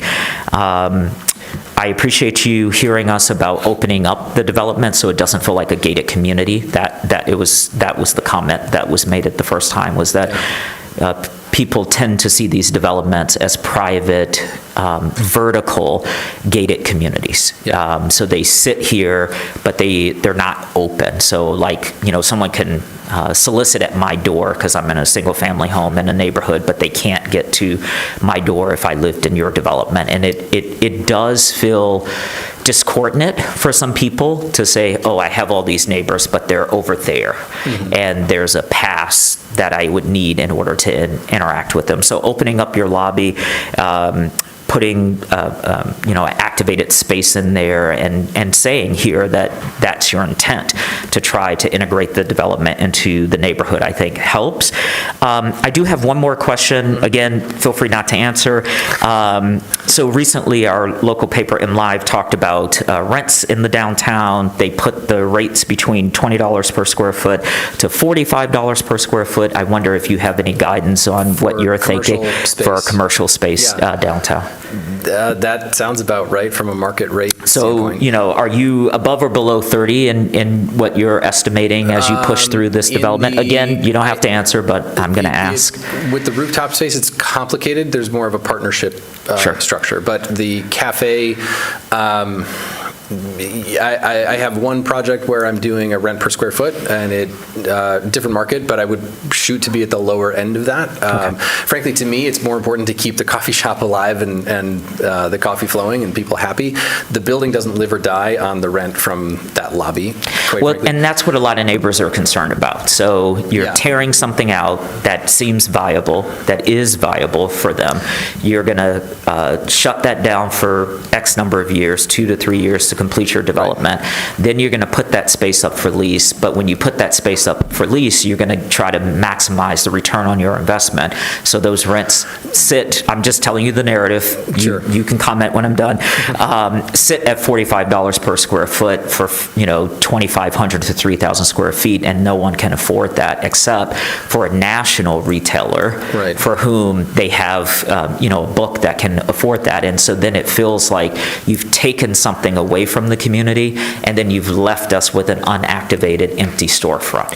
So I think that's what I'm hearing. Mm-hmm. And so if there's anything you want to say to us, I'm sure myself and the neighbors would happily hear what you have to say. Sure. It's way more important to the building that the space is active and warm and inviting and occupied. Bringing in, it's such I see that happen all the time, where a developer will say, oh, I have to have a mixed-use building because of zoning or NEZ or whatever, and they'll build a 2,000 square foot gray box off to the side and say, there you go, check the box, and then it just sits empty forever and ever, and it's not accretive to the building, it doesn't help anybody, and this coffee shop lobby concept was a little hack that I did a couple of times in Portland, and it worked pretty well. I'm from Michigan originally, lived in Portland for a while, developed, came back, but So a lobby coffee shop like this, to me, it's much more about the building culture and character. It would be more of a partnership deal with whoever's going to be in there. The building I'm about to open, I'm buying all of their equipment for them because they're like, hey, you're leasing up. Like, we're not going to have it's a 148 unit building. Those people aren't there on day one. They're going to show up over the course of the lease up. But like, can you help us out? Like, yeah, sure, man. Like, we just need you to be there and smile and serve coffee, and we'll work it out. So it's a building amenity as much as it is a retail space. And to a large extent, what we're trying to do on the top floor is the same concept. Okay. I do remember Commissioner Weatherby saying not to promise the rooftop if you can't deliver, because a promise that's not delivered is worse than you delivering on something that you said. So I just wanted to quote Commissioner Weatherby before I move on. So Mr. Garber proposed an amendment or a change to the language of the development agreement. Did we have any support for that? We'll start with Commissioner Mills. I have it written. I can share it with you, or if you already have it written, if that's where you're going. Well, point of clarification, you're discussing the supplemental regulations, correct? Yeah, I think so. Okay. Yep. Yeah, and what was the concern? There was just a differentiate between development agreement and supplemental regulations. I am sorry. You are correct. You are correct. We are talking about the supplemental regs. Thank you. Thank you for that clarification, Planner Shake. Make sure things were clear for the record. Yeah, that's great. And I think that the language is the same as in the comments, and your research in terms of whether or not this is required, I think is really strong. Here's my 2 cents worth, which again, most of the energy that I study is much larger than this. So I'll be honest that it's enough to be dangerous. And first of all, I think not connecting to natural gas is a huge win. In terms of a fossil fuel, in part because the more new customers that we have, particularly ones that are saying, I'm connected to natural gas, and for life safety considerations, it makes it really hard to shut off that system. And so we don't want to be adding new customers to natural gas. So I think that actually, from a sustainability perspective, is a win, even though diesel's dirtier, let's be really honest. And so that's one of the things that I'm thinking about. I wish that I had taken time to look in NFPA 855, which is the regulations that's the National Fire Protection Act 855. It's associated with battery storage systems. I don't know the sizing of what kind of battery you would need in order to serve the elevators and how much is going to be generated if 30% of the roof has solar panels on it, right? Like, to look at that. And NFPA 855 was recently updated in light of fire concerns associated with battery storage. And so for a number of things fire officials are increasingly asking that the current chemistries of batteries be separated from buildings. And so I don't know the footprint. It requires some spacing. And so I think the idea of plug and play, I think that the intuition here about diesel being standalone and then being able to swap out is about right. And I don't know if the sizing will work. And the other thing that I'm going to say, though, is that you should talk to the Sustainable Energy Utility, because we have a new utility in town. It's, that is looking at both rooftop solar or backyard solar, depending on where you are, and battery storage. And so there may be opportunities, and thinking about it as a community asset and pricing it that way. So you're not going to build this building tomorrow. Sure. By the time you figure out what this looks like, there may be more options, and what might be expensive right now or unattainable right now may not be if it's part of kind of the city's sustainable utility. It might make better utilization. I mean, these systems that back up diesel, you hope to never have to use, right? And actually, I mean, I don't know what your experience is. Downtown, my power does not go out very often, blessedly. Like, I know I need to knock on something. I'm right by Lurie Terrace. Like, I think I've lived in that house for many, but I think one time my power's gone out, which is crazy. And so hopefully you never have to use this. Right. And so it may be possible for battery storage that is seen as a community asset to not only be the times of backup. So I would just encourage you to explore that. Again, I know, and other people, a lot of the mechanical stuff is not figured out at this point. Yeah. Like the developers figure that out later. That is very, very common, that they figure it out later. So that would be something that I would suggest. So in that way, I don't know that I would support that change. The only change that I might support to the supplemental regs is to ban a natural gas connection. So that's what I would put in there instead. Would you like to make that as a motion? Sure. All right, let's pause. Manager Kelly, let me know when you're ready. It seems like that is friendly too. Like it's not going to kill your project. No, we're not planning any natural gas anyway. Yeah.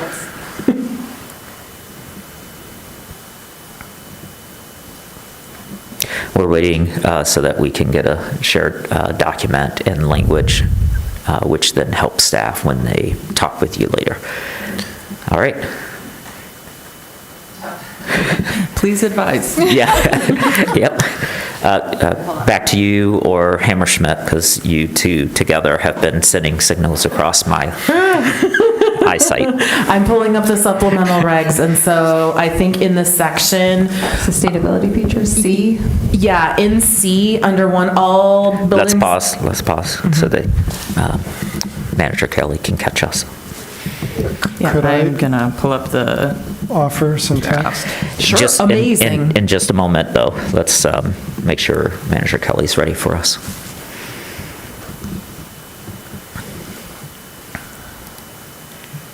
And for those of you who are wondering what we're doing, we're trying to make sure that the language that the table is about to share gets correctly captured by staff so that it can be correctly communicated to the developer.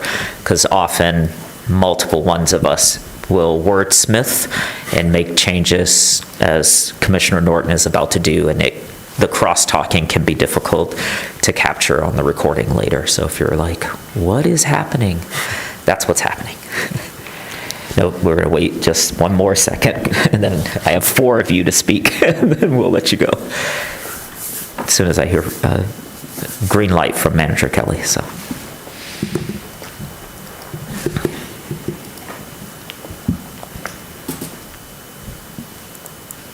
Sorry, I thought I could share. It's okay. My whole screen. We can but sit it in just silence. I know wants it's to uncomfortable. Share a window. So I guess I'll share the. Just a second. Sorry. I know everyone wants to speak, but if we can just wait, it'll actually work a little bit better. So in the draft supplemental regulations under PUD regulations C, sustainability features. Yes. Now, who's going to speak for you all? Is it Norton? And then I trust Norton's got a great idea of what to say here. All right, so we're going to pause there and hear from Lee first, because you wanted to interject something, and then we'll go to the language for Norton. It was just to say procedurally, this goes to council after. We make Yes. a recommendation. So Yep. just for those watching, sorry. No, you're fine. All right. Commissioner Norton. So so I'm working where you're going, and I think adding a little bit of flexibility. So I want to make 2 suggestions, Manager Kelly. On the last phrase, it says, except for backup power sources to power life safety systems. I would insert the words, except for backup power sources other than electric may be used to power. So we're opening the door to allow something else. That's the first. Can you pause and repeat it? I'm just wondering if something general to the effect of to adjust the source of energy to become flexible, and then that would allow I'm just suggesting perhaps if we're not sure, or maybe there's a consternation over the exact phrasing, that something that captures the essence of what you want to do would accomplish If you need maybe to the same wordsmith it, thing, yeah, because the two- planning staff could talk with OSI before it goes to council, et cetera. Just So I putting would that out there. Put these words out there, and then if OSI needs to tweak it to make it workable, that's fine with me. But the first concept is to open the door for power sources other than electric can be used for backup. But then I would add a final sentence: backup power sources may not be based on connection to natural gas. So I'm kind of opening the door for other sources, but then closing it to natural gas specifically, which is what I heard Commissioner Mills wanted to propose. Is that friendly to the table? Is that agreeable to the table? We're going to motion it in a moment, but I just want to, before we do that. Okay. I'm asking CTN if they can put this on the screens that are in front of the commission, so that you can see the draft up now. while I'm writing it, and make sure I get it how you would like it. Okay.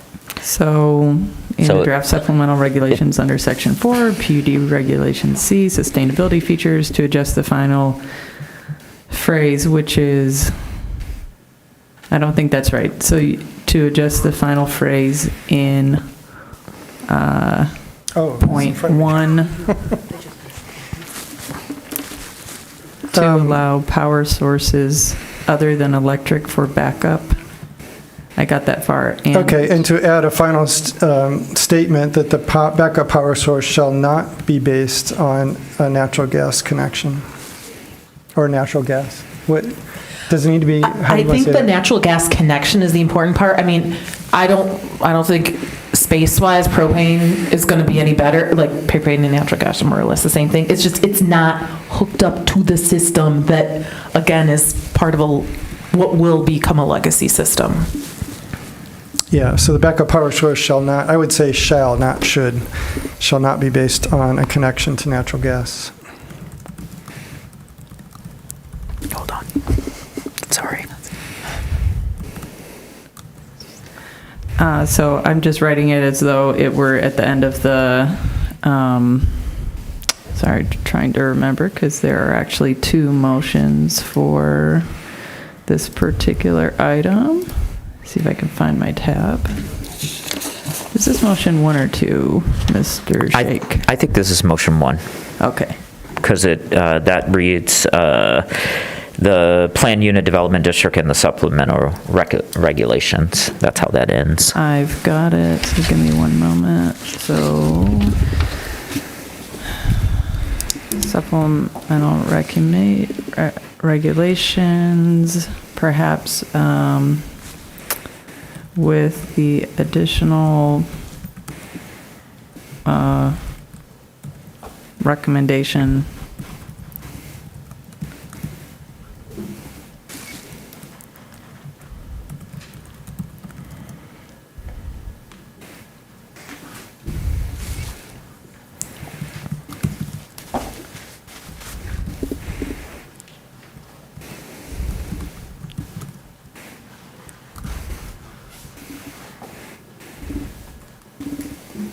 How does that look to? What it's missing is I'm looking at the last 2 lines, comma, and to add a final statement that the backup power source shall not be based on a connection to natural gas. Or something like that, shall not be connected to natural gas.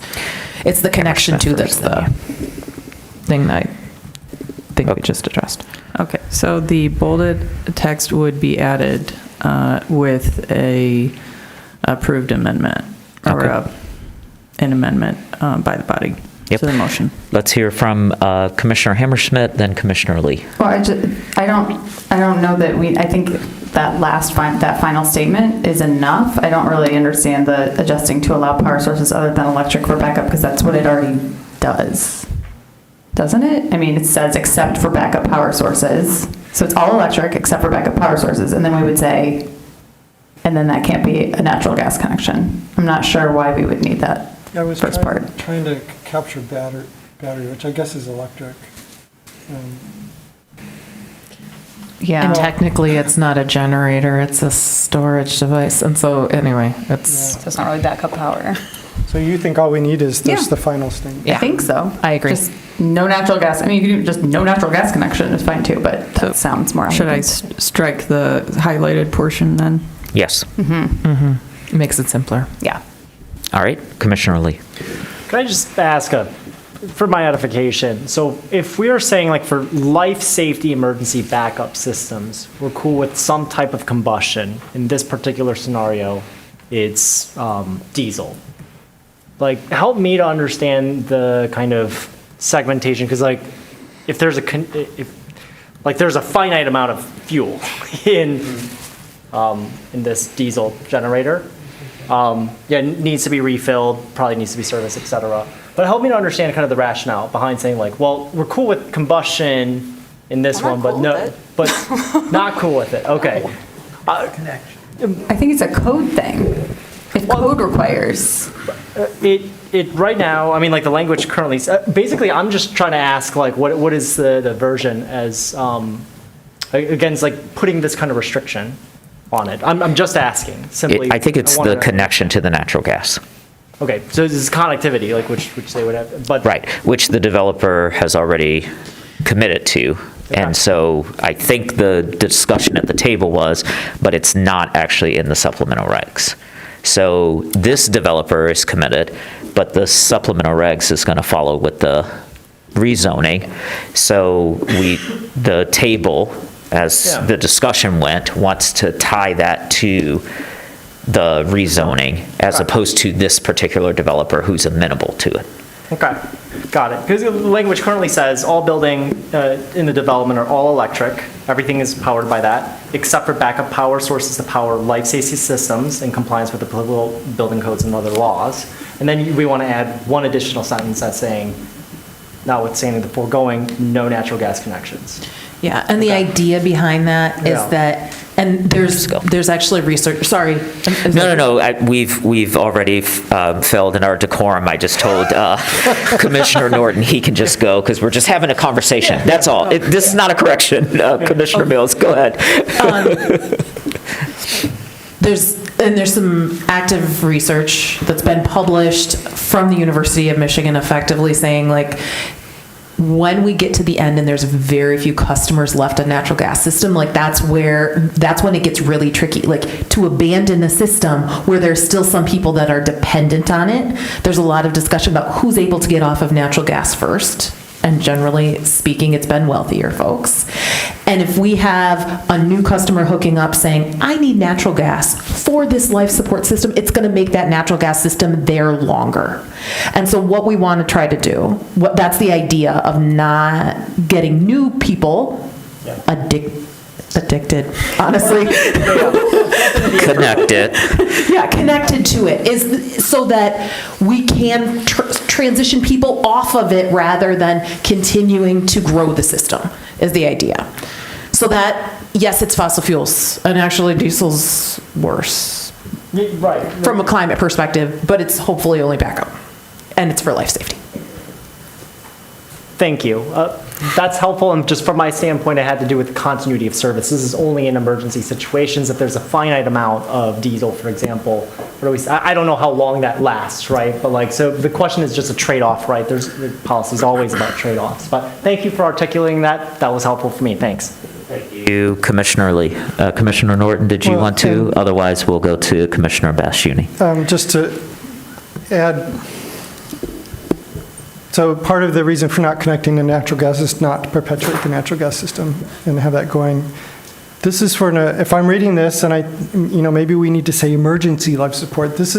We're not putting in a generator that's going to be used all the time. This is really an emergency backup source that will only, if ever, be used if the power goes out for any length period of time. And you can bring in diesel fuel if you need to. So I understand and I get batteries are not entirely safe technologies too. They're fire hazards as well. There's no safe, completely perfect solution here. Pick the one that's the least disruptive or the least problematic. I get why in this case diesel's actually probably the better way to go, and I'm willing to accept that. And I get why we don't want to allow gas connections, so I'm just following up in your question, why, why are we going here? Because it's not a permanent ongoing system, it's just an emergency system. Thank you, Commissioner Norton. Commissioner Bassioni. I'm loving this discussion. This is great. Thank you all for, I think, picking like parts to kind of dissect, and it's great to hear, and I appreciate it. My question was for Commissioner Mills. I'd love to see that study because I'm a nerd and I want to read it. So at some point, if that's something you can share out, I don't even know if it's something that could be posted in the meeting minutes or something. I think that's a really valuable piece of the peer-reviewed literature or the literature in general. So thank you. Dr. Katie Hausman at the Ford School of Public Policy has done work on this. Fabulous. Thank you. All right. Can we all turn our attention to the proposed motion on our screens? It's also being displayed for the public on the two monitors in front and the one directly behind the podium. I'm hoping that someone could remind me who Oh, we haven't done that yet, Okay. actually. We wanted you to be able to write it first. Wonderful. So, did we get the language right? Everyone at the table's okay with this? All right, so moved by Commissioner Mills, seconded by Commissioner Hammerschmidt. It already says I can do a voice vote. I shall. All those in favor say aye. Aye. Any opposed? The motion carries.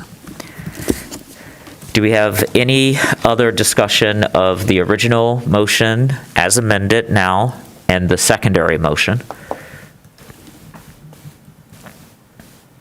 Are we ready for a vote? Manager Kelly, when you're ready, you can have a seat. We can have a roll call vote on the motion, motion 1 as amended and motion 2.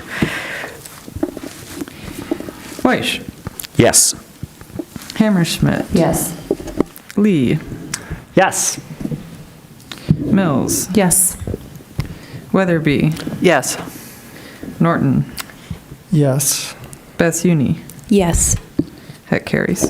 Thank you. Good luck. We did. We moved, seconded, and yep, we did that. Everybody good? Or do you need a bathroom break? Oh, we do need a bathroom break. Let us take a 5-minute, 6-minute bathroom break. We'll be back at 9:20. Round number.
I'm going to call us back to order. Thank you, everyone.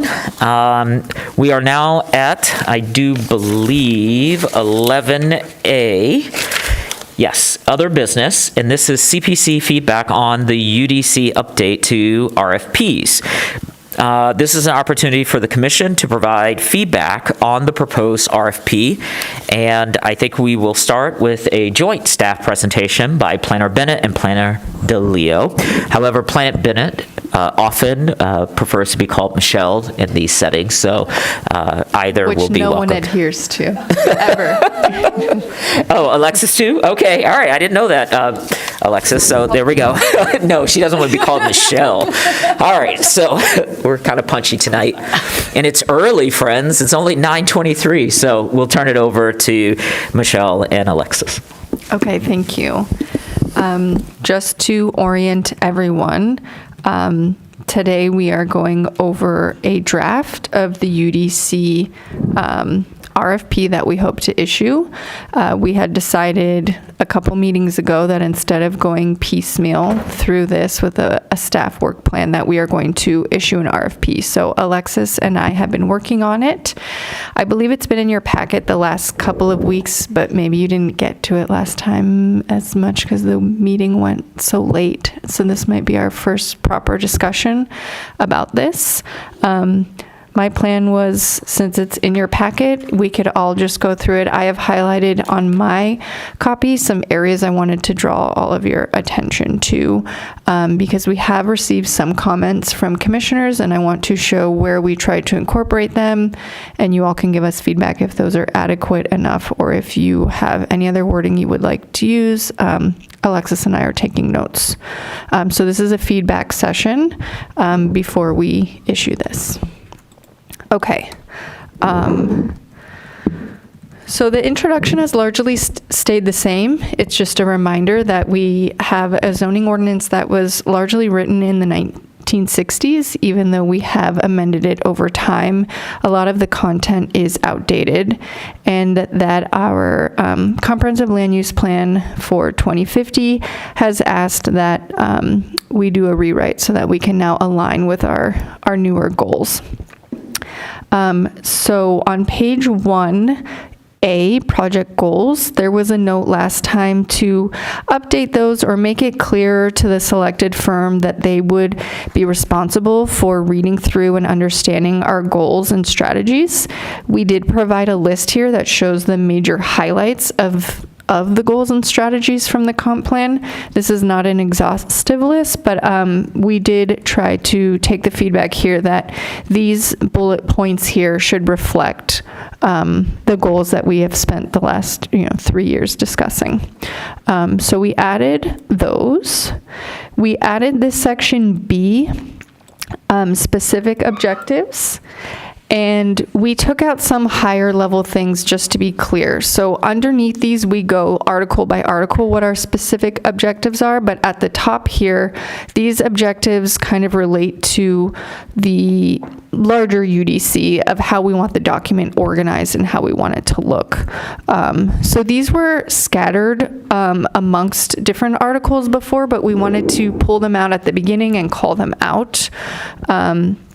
So those are the bullet points there, including accessible to all users. We get into more detail later when we talk about deliverables that we need you to be compliant with the new ADA standards for web content, because this will largely live online. But this is kind of the higher level version of this needs to be accessible to all users. I'm also to you all interrupting me at any point with questions, because we have about 9 pages here for this draft. Then we go into the articles that we'd like to see major revisions to. I don't think a lot of this content has changed since last time. I think we tried to condense it and make it clearer. But I think that the major ideas remain the same, and that we need someone to rewrite the zones that are going to comply with the intent of hub transition and residential from the comp plan. We make clear that we'd like it to be the fewest number of districts as appropriate to minimize exceptions, alternatives, and that we need additional area height and placement standards to achieve compatibility. So if I'm losing anyone, we are on page 3 at the top here. We're looking at Article 2 under zoning districts. We're asking them to look at our character overlay districts. We're also asking them to advise us how to integrate PUD districts, because we talked about that a little bit during the comprehensive land use plan. If you all remember, we have, I didn't know, but Josh said 30 or 40 within the city, and that might affect maybe 80, maybe up to 80 or 90. We'll figure that out. But some integration there with our standards. Article 3 is our use regulations. And I will outline here maybe a common, maybe not tension, or conflict, but when you're writing a scope, there are 2 ways to go about it. You can use more general language because we are trying to hire experts and we want to tell them what we want, but we want to leave enough room so that they can bring their expertise to us. But you also want to be specific enough so that they know what they're getting into and so that they can assemble the best team possible for our specific issues that this city has. As a college town, we might have different zoning issues than other communities. So you want to lay them out, but you also want to leave room. So this here is us trying to strike a balance between being specific and also vague in certain areas. So with our use standards here, with our use regulations, note that I did call out, we have said in our comp plan that we want local neighborhood commercial uses in our residential districts, that we need to look at dimensional standards and potentially supplemental standards for our triplexes and townhomes. So we call that out, and that's in this section. And we also call out, group housing, which is a bigger deal here because we have fraternities and sororities, and that we also want to work more closely with housing co-ops to enable housing affordability. Okay, Article 4 has 2 sections. We start with what we know we need, and then in the second part it says, as time and budget allow. And under the time and budget allow are things that we have either worked on recently, so we have new-ish standards already, like our bicycle standards, our parking standards. That's one example, but above them, these bullet points are the things that we are saying we need to have addressed by the time this draft is done. That would include things like stormwater, natural features, access standards. So then moving on to Article 5, this is our... Oh yes, so we are on page 5 and we are on Article 5, which is administrative bodies and procedures. This is really where we need to work with a consultant to figure out how to provide clear, succinct, relevant standards for our approvals, amendments, modifications, and anything that is creating a barrier to redevelopment. This will overlap slightly with our economic development team, who has also been tasked with looking at our procedures and how we can streamline things and make them faster and more predictable for developers. So we will be coordinating with them on this section as well. Nonconformities, this section needs a lot of work, according to our planning staff. And we didn't talk about this as much during the comp plan, but having experience with it, we're asking the selected firm to help us with best standards in this area. Okay, page 5, still project schedule. This is asking them to have a complete version in 24 months. That still gives us up to 36 months, right? Which is a total we've been talking about as an ideal timeline would be completing this in 3 years.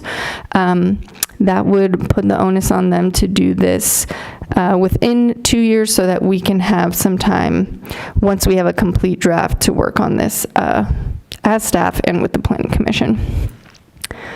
At the bottom of page 5, we added some desired qualifications here. This was not in the original scope, but we thought that there are things that we have preferences and that we wanted to be open about what those are.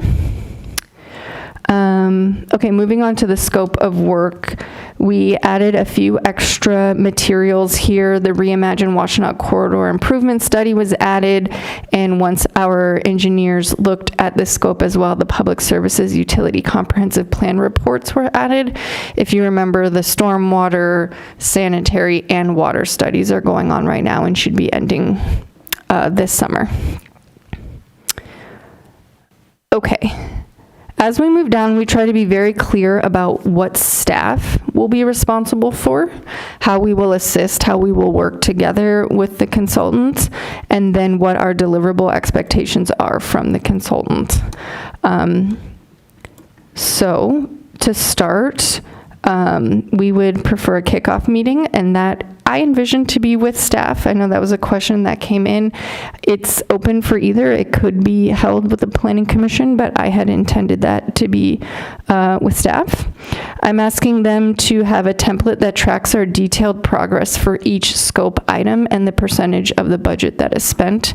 And that is something that I would like to be shared with staff monthly. There was a note here that also with Planning Commission, I agree with that. I think I was trying to be clear to them that's the responsibility to us, and that we will have a responsibility to also be sharing that information with the Planning Commission. Okay, as we go through now, we're looking at the draft preliminary code and zoning layer. The way that I see this going is that I don't know their exact process, but with zoning, because it is a document where so many different sections are related, that they might be writing large parts of it at a time. But we have asked that they either come to us with article by article or articles that are grouped logically that we need to look at together. We've asked that they have at least 3 meetings with staff as they go through each article, and we can work with them. We have written in here that we would come to you at least twice per article, and that the first time would generally be where we need your feedback on decision points. So we would be drafting things and saying like, well, we could go this way or this way. You go a little bit further down in this parking section or another section, we could go this way or this way. Let's draft it out, let's think about it, and let's bring it to the Planning Commission at decision points. And then we can come back to you when things have actually been drafted with what you have, with the feedback that you have provided to us. So there would be regular meetings with staff, and there would still be regular meetings during that 24 months with the Planning Commission. I have a list here on the top of page 8 of some ideas for engagement. Again, this is one of those areas where we want to give them some of our good ideas or some things we know that have worked, but we are also open to anything that they've had success with also. There was a question about what we mean by working groups or focus groups, because it says select a targeted group of residents, boards and commissions, business owners, or other relevant stakeholders. I think the way we've been conceiving this is that because this is more of a technical document, that we would like groups that are focused around bigger topics that we know need to change. So there could be, for example, a stormwater working group. We already have one, right, because they're writing the stormwater comprehensive plan right now. So we've already assembled a group of professionals in that area that could perhaps help us now move forward with the policy. We were talking to, the DDA today. There's a potential that with some of their transportation studies that we could have a specific working group with them and their business owners on how we might want to rezone areas where trunk lines or different streets are going to be changing there. So selecting a targeted group is meant to be kind of like centered around a topic that we know needs some expertise to help us with the policy. Okay, in the bottom of page 8 with those deliverables, we'd like a Word document that shows the track changes made so that it's very clear what's being changed, or if they're proposing completely new information, that they cite what part of the UDC is changing, or indicate what text is new. That will help us over time. That was brought up to be more accessible so that the residents can follow along and we can post the different drafts and people can see exactly what sections we're talking about. Again, a minimum of monthly updates to staff on the project's progress, which we also plan to share with you on a similar basis. And then I would just say on page 9, when we get to the deliverable expectations, I thought it was there where we were clear that we would like to make this document as user-friendly as possible. So we want it to be linked throughout. We want, ideally, when you're hovering over words that are defined, that a definition will pop up, that this is accessible for all users, that it's really ideally much easier to use now that we have some more of that, that we have some of that technology. That brings us to the bottom of page 9, which is the end of this scope. If there happened to be any other money lying around, or if they wanted to propose within their budget some additional services that they could provide, we would love to have a staff training, because many of us are very used to the code as written, and so it might take some time to get used to this. And also, secondly, if you've heard of services like MuniCode or other platforms, there can be some back and forth with like a host and getting things online. So we also said if you have experience with that and you have time, we would love help with that. So we will ask for them to budget for those items, but those will be optional. Alexis, unless you think I missed anything major, I'm happy to turn it over to any feedback or questions.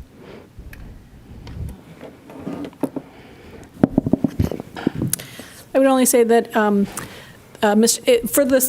the RFP, Michelle was very instrumental on applying lessons learned from the comp plan process, the behind-the-scenes managing with the consultant, and applying those. And the rest of the staff was also, and the zoning staff was heavily involved in the what should change. So the scope was really a joint effort, applying both, what our vision is for the future of the UDC, but plus also the logistics and lessons learned from the comp plan. And I think some of the specific, the engagement expectations or the deliverable expectations, you'll see that reflected, Michelle's experience reflected there. Thank you, Alexis and Michelle. Commissioners, what feedback do we have, and who would like to start?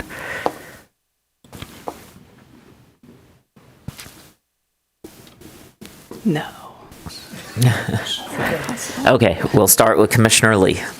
I'm going to turn to Mr. Garber's comments earlier, just with respect to the point on sustainability, as opposed to just recommending for things that encourage sustainability, rather requirements thereof. So, can we turn that language real quick? Yeah, thank you for noting that. I actually wrote it down as Mr. Garber was speaking, so I do have it here, I think verbatim. So identify where and how sustainable features can be required or incentivized and environmental harms avoided or mitigated. So I have that as a note. Yep, that's what I have as well. Okay. Yeah, I would like to see that added.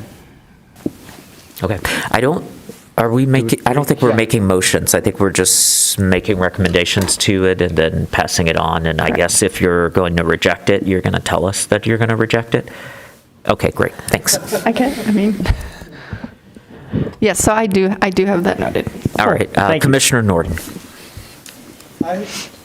Into your mic. Yeah, I'll repeat Mr. Garber's, wow, thank you for sharing this with us and soliciting our feedback. I think this is a great process. And I think on balance, it's quite good, and I don't want to fly spec it and kind of make lots of individual tweaks, but I have a couple suggestions to think about.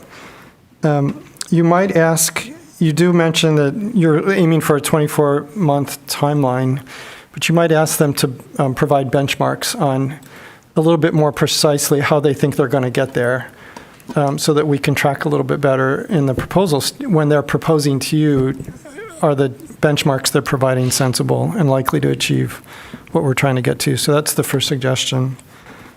You might ask them, you've kind of laid out a strategy of how you think you want it makes sense to you all to proceed, which is fine, but you might also solicit from them their own strategy for how to organize this work and combine it and work it through, because they might present something to you that you all hadn't thought of that actually makes a whole lot of sense. And if they're the experts, I'm not really sure where you would put that, but kind of put that out there as well. We'd also welcome a proposed strategy for how to organize the work, something along those lines. That's a second suggestion. It's a little bit, I know I saw in here that the staff will be engaging the public engagement, and you're just looking for materials from the consultant to help with that, but I think you need to, the presentation you gave to us before with the different levels of public engagement for the different kinds of decisions, you might include that as an addendum or something and just make that a little bit more clear of how you're envisioning that public engagement and the role the consultant would play with that. You might get a better proposal in terms of what that means if you're providing that information. I don't want to let the public engagement piece get lost because it wasn't clarified in the RFP. So that's a suggestion. And then finally, in terms of qualifications, I think we want somebody who's more than just as a desired qualification familiar with the Michigan's planning and zoning enabling laws. I know there's a little bit of we don't necessarily want to hire attorneys, but wow, I sure would like someone who's drafting a zoning code to have some legal training and know the MPA and the MZA and the case law that's relevant. And so I'd want to beef that up a little bit more meaningfully, that we want someone who knows their stuff. Do you mean specifically beef up the word familiarity with? Well, here's where I would confer with the city's council on what they're willing for you to go along with. But I would ask you to kind of rethink how you present that and be a little bit more, increase the expectations on the legal qualifications of the consultant that's preparing this work and their knowledge of the relevant case law and provisions, and go with what the city attorney is comfortable with and what you're all comfortable with. Does that make sense? Mm-hmm. So are you saying that there's some required qualifications and then desired qualifications? Yeah, they're required. They should know the MPA and the MZA. A desired qualification would be an attorney who knows that in the case law, maybe is the way I would think about it. Commissioner Mills. That actually would address one of my concerns about the requiring sustainability elements, to be real honest. There are things that are preempted based on building code, because of our uniform building code, and that have changed recently because of the addendum put into it. But that's something that we don't want somebody to give us something from California. Yeah. So if I can riff, there may be some hesitancy to spend money on attorneys to write this code, but it'll probably be more cost effective in the long run if it's attorneys writing the code who know the law or some fashion, so that we don't go through 6 rounds because the city attorney keeps saying, well, no, actually we can't do that because that would be illegal. Oh, I see. So there's a sweet spot in there somewhere where the original draft we're getting is going to work legally, and we don't bounce back and forth with the city attorney. So I'm trying to beef up the qualifications to get there. So am I making sense? I see Alexis is nodding her head.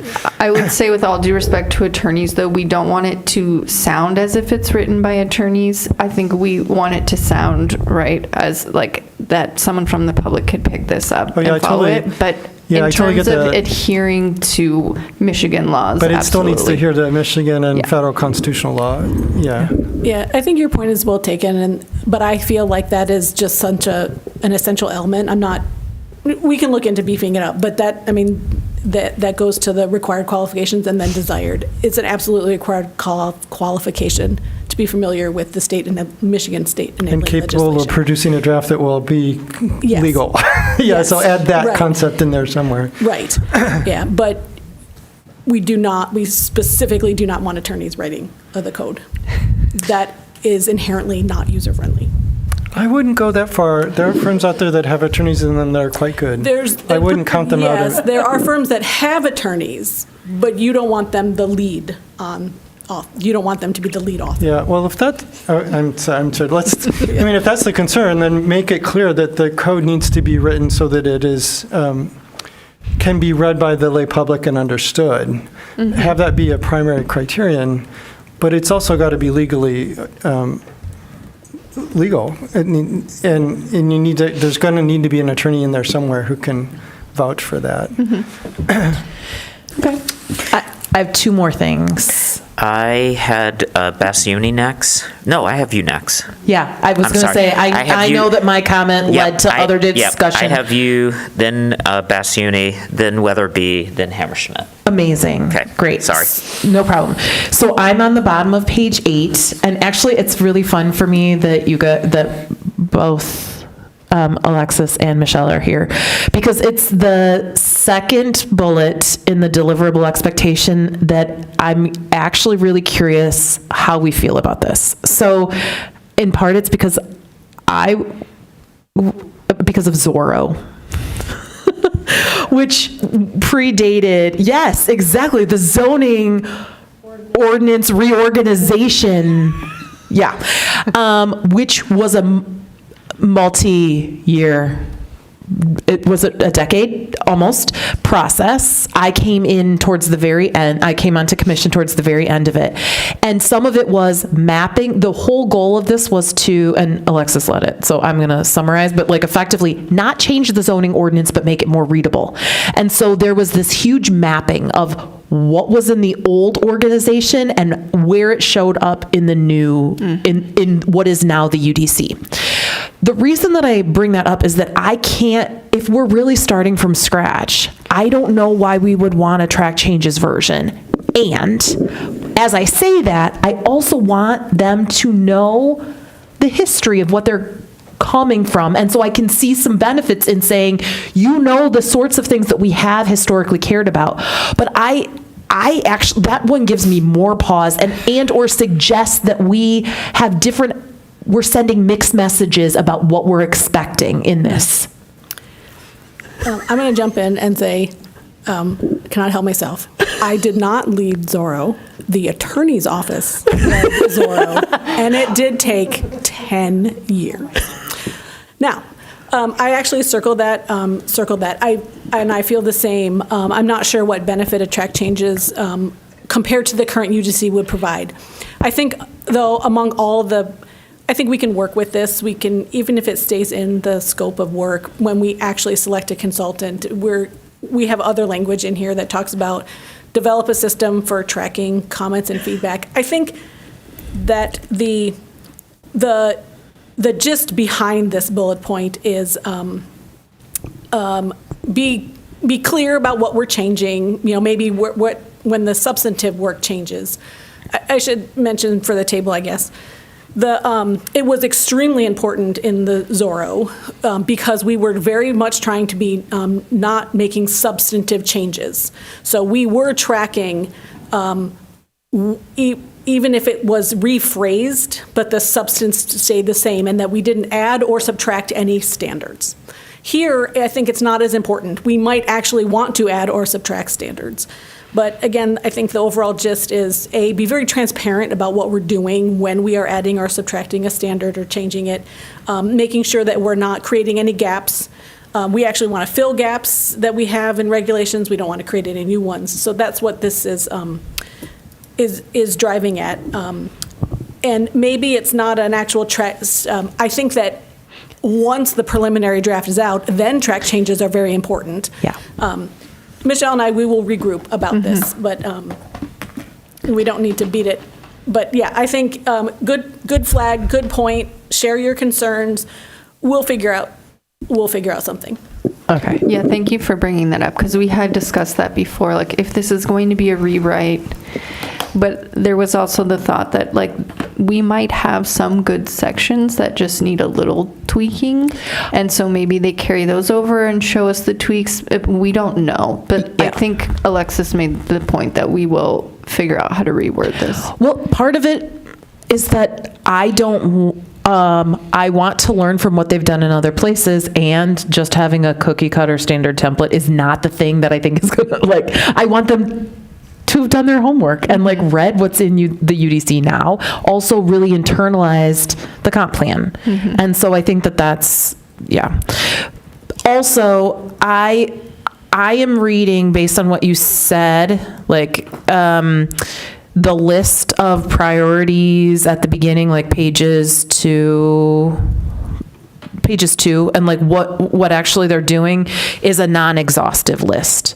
In part, I don't beat horses, but I don't want to be a broken record on this, but I do think, particularly when we get to residential districts, that part about like thinking through maximum building sizes is gonna come back up, and I don't see that in here really. And so it's in the plan, so I I believe that it'll come back, and I just don't know if we should. I'm okay that we're not explicit about it, but I want to name it now, because if you think we do need to be more explicit about that, I can pull out the specific bullet in the plan that I think will give comfort to other folks who might read the first couple of these and say, whoa, like, Yeah. you know. Are you suggesting that it is a bullet point in this list? Possibly. I mean, as long as, or to make it real clear that this is a non-exhaustive list. Like, we're expecting you to, when you are doing the zoning, go to what we say in I think it's chapter 5, right? Where we have a couple pages on each of the different areas and what we are expecting of those. Like, that, in my mind, is like is really important. So. Okay. Thank you, Commissioner Mills. Commissioner Basciuni, and then Weatherby, then Hammerschmidt. Sweet. Okay, so I will try to keep my comments and questions organized. As I mentioned in my email, and I think a bit ad nauseum, thank you. Oh, wait, sorry. They're chatting or like discussing something. No, you're good. Okay, great. I was just going to say ad nauseum, just thank you for providing this RFP. I agree, like the balance of it, I am very excited for. I love that we are sharing this out before it is being posted so that the public can see and understand kind of the process. So amazing. All right. So I think one of my general thoughts, and I think I mentioned this at the last RFP draft discussion kind of, that one of the key things that I'm excited to see you already doing, and I hope we can continue, is a level of transparency around the process so that we can get this best outcome possible. And you allude to it in various points throughout here, which is awesome. Regarding the track changes, yes, I think so. I was a member of the public who would have found the track changes really helpful, but I also definitely understand if we have our lovely UDC, here's my mini version, because why not? Over 250 pages, and then we're doing track changes granularly. That could be extremely overwhelming and tedious. So I hope and trust that you'll be able to find that balance that you were talking about, because I think exactly if we're starting with a brand new document, tracking the changes over time is one level of complexity versus incorporating the UDC as it stands and then doing track changes. All that to say, I think for me, track changes or some version of it is pretty essential just to have some level of version control and, again, that clarity for folks, myself included. And then another thing more generally, I think in my understanding around some of our goals, I think I'd mentioned in the email, oh gosh, so many questions, but it's fine, like A20. So I think one thing that's important to me is also re-emphasizing in various points throughout the RFP, the idea around walkability and the importance of the word for climate stuff that we want. Thank you, sustainability. So I was thinking in particular on page 2, about halfway down the bullets, so where it says promote redevelopment of car-oriented shopping centers to create more downtown-like environments. I was like, I would love, not to wordsmith too much, but I would love it to say more walkable environments, because some downtowns are actually not, in fact, quite walkable. And so I think that, to me, conveys a bit more of what we as a city, one of the values we hold. And I think that was something I'd also mentioned under page 4 around the provide new parking standards for vehicles, maintaining no minimums, and considering maximum limits with provisions for EV parking, and revising bike parking standards for consistency and coordination. And I was thinking if you would consider separating that out to some level, basically to emphasize that non-vehicle, non-automobile parking is important. It might be subtle, but I feel like that's a way to, again, signal what some of our values are as a community. Let's see, what else? Oh, yeah, and then the other thing, just a general theme, was the emphasizing the balance of trying to emphasize speed with, I think, Commissioner Norton, you said this at some point, deliberate urgency, I think is what you said. I like that phrase. So I think there's around the timeline, so page 5, project schedule, the city expects a final draft code, and the 24 months, and then the 12 months, so the 36-month total timeline.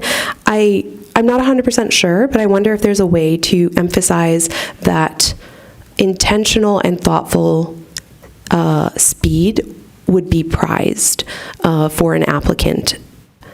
Yeah, so I think that was the other thing. And then I had some more specific granular questions, but does that all make sense? / any thoughts, feedback, comments, concerns? Yeah. Just the last one. Yeah. So you would like to keep these time frames still? Yes, okay. Yes. But I mean, if we could do it faster, amazing. But yes, these seem like reasonable timelines, generally speaking, given the workload and my understanding of this process. So, okay. Yeah. But yes, if someone is like, well, we could do it effectively within 18 months and then 6 months, I'm like, I don't know that they should know that could be a nice little thing for them to consider.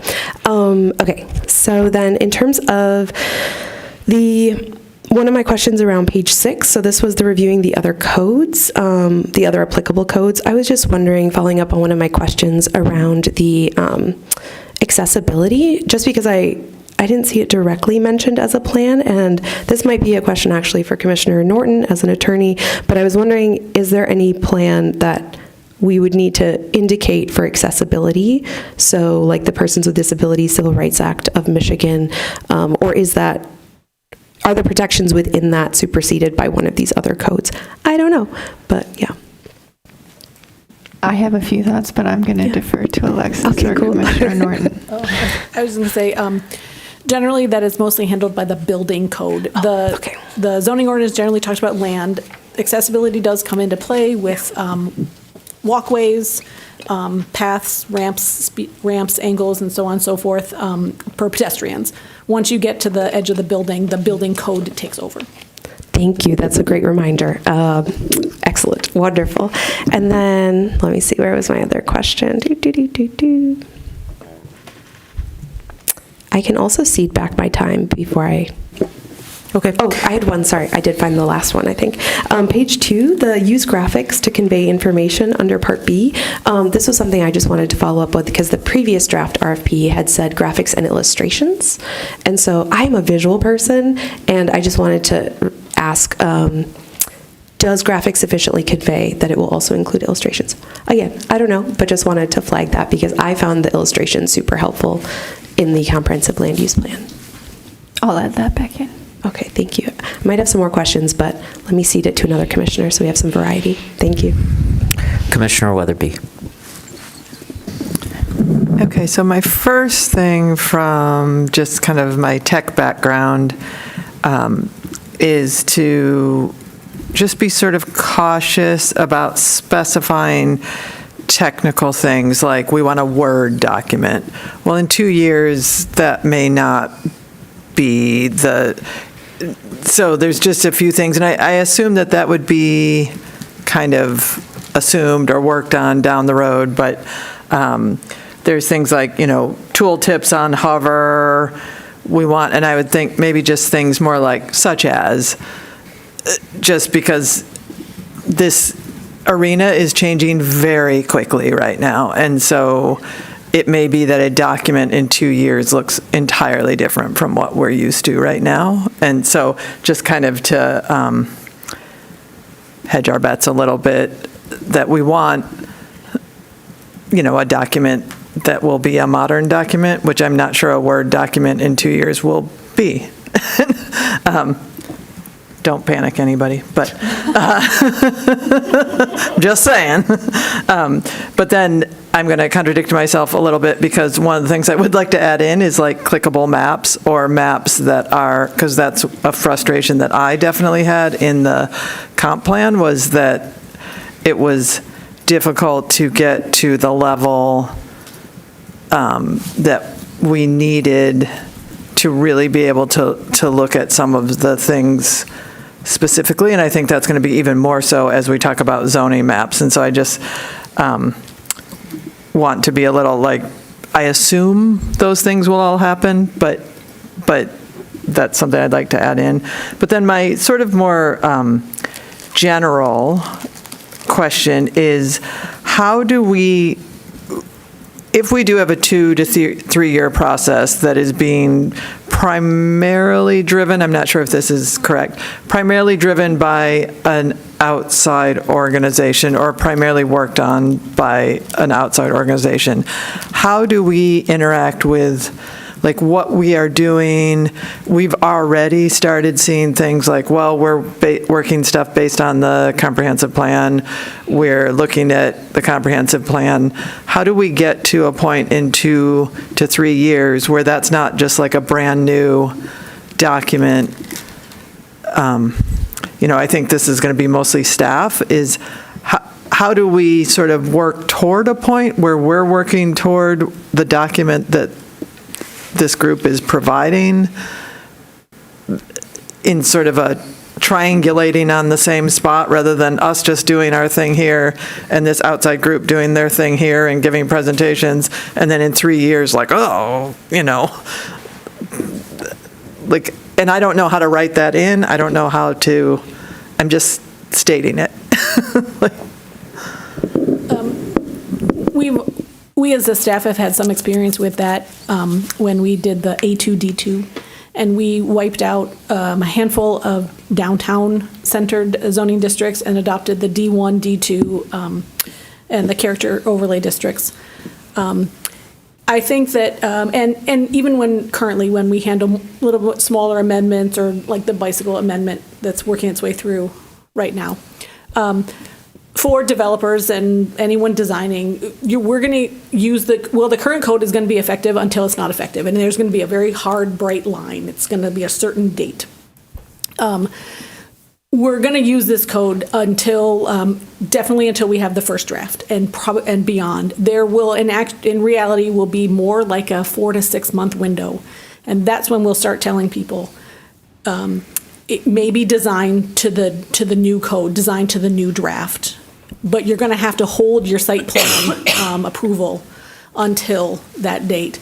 So of the whatever 2 or 3 year time period, we're going to be using our current code right up until about the end, and it's not going to be until the last months when we have some assurance about exactly what the content of the new districts are, what the new standards are. Then we can advise people, you have your choice. Go really fast under the current code, or wait until it's adopted. But we won't really be operating in a gray area in terms of actual approvals and entitlements. All right, Commissioner Hammersmith.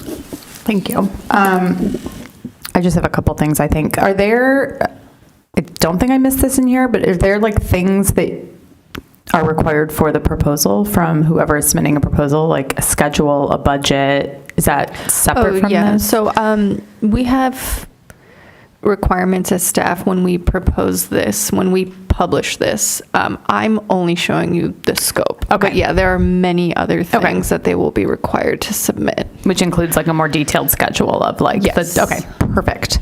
Because I saw that in a couple of the comments too. And then my only other question is just curious about timing on getting this out, selection process, how you're even, how this gets distributed to like reach a broad audience of proposers. Yeah, I think our goal is to have this published this month. And we would plan to post it on the Michigan Association of Planning and also on the American Planning Association website. So that would give us more of a national scope. So we'd have a local and national. Those are the two that I'm positive about, but I suppose I would ask our team or if you all have any other recommendations on where to post. Nope. But then, like, so how long would it be open for? I'm just trying to get a sense of like when we might have somebody selected and who would be involved in like the selection process.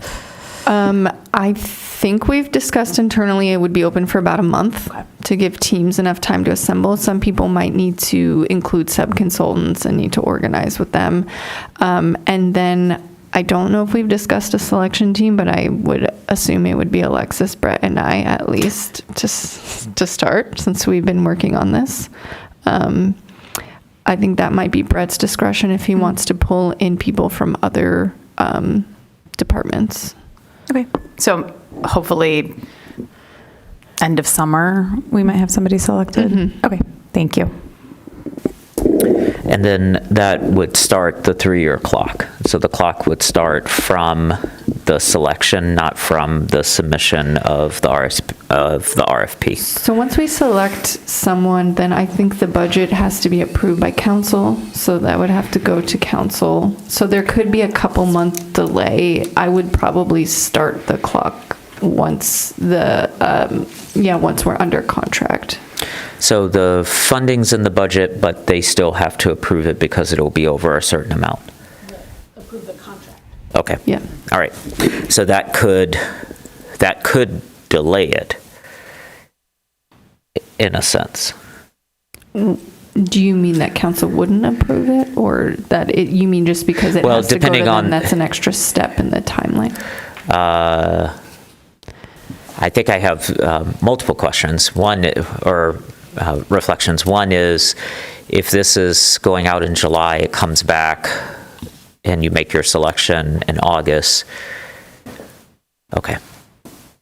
So if you're making your selection in August, and then it's, is there a first reading, second reading that has to happen? Or is it just a first reading for the contract approval? Does anyone know? Does it have to go through 2 readings? I'm sorry, I'm not sure. Okay. So if it had to go through 2 readings, that's 6 weeks?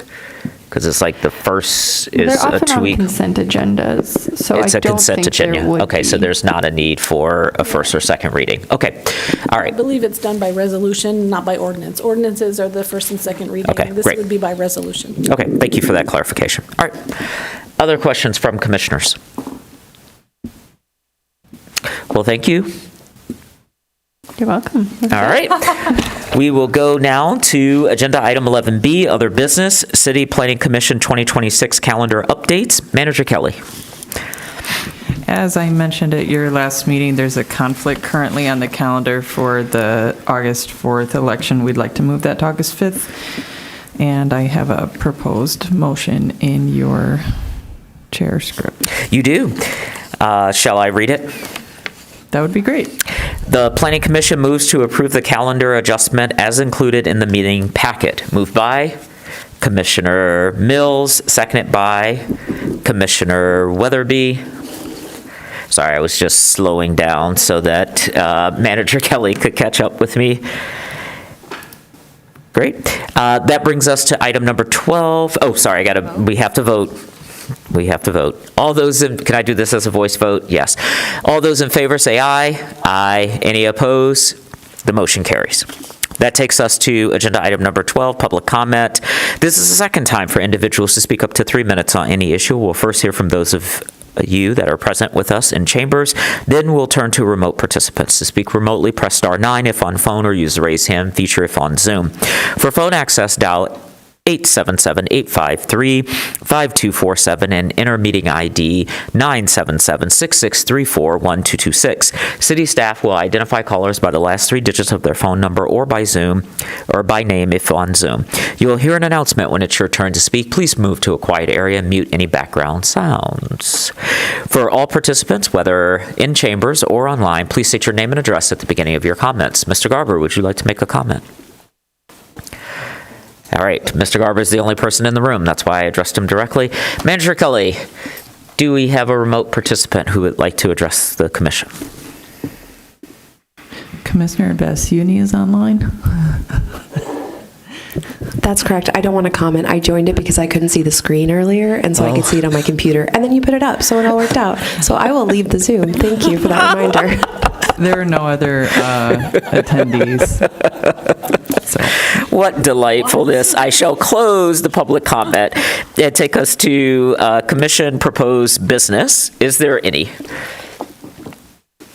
Manager Kelly, elections are coming, and I wondered if you were planning to do what you did last year in preparation for that by sending out an email, apprising the table of the offices, soliciting nominations, and then aggregating that and presenting it back to us.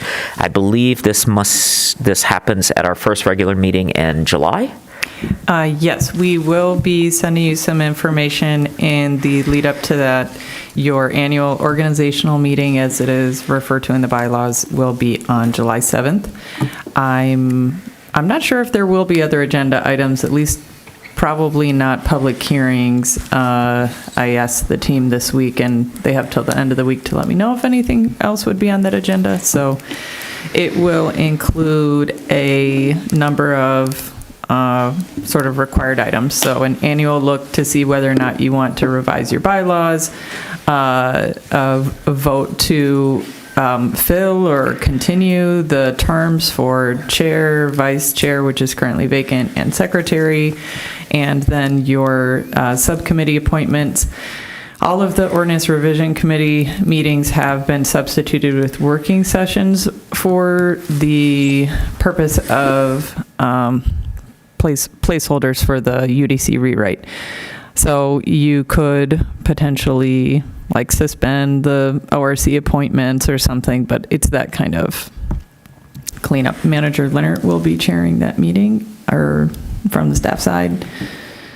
I will be on vacation. Oh, good for you. All right. I do, just to let the table know, I'm preparing a small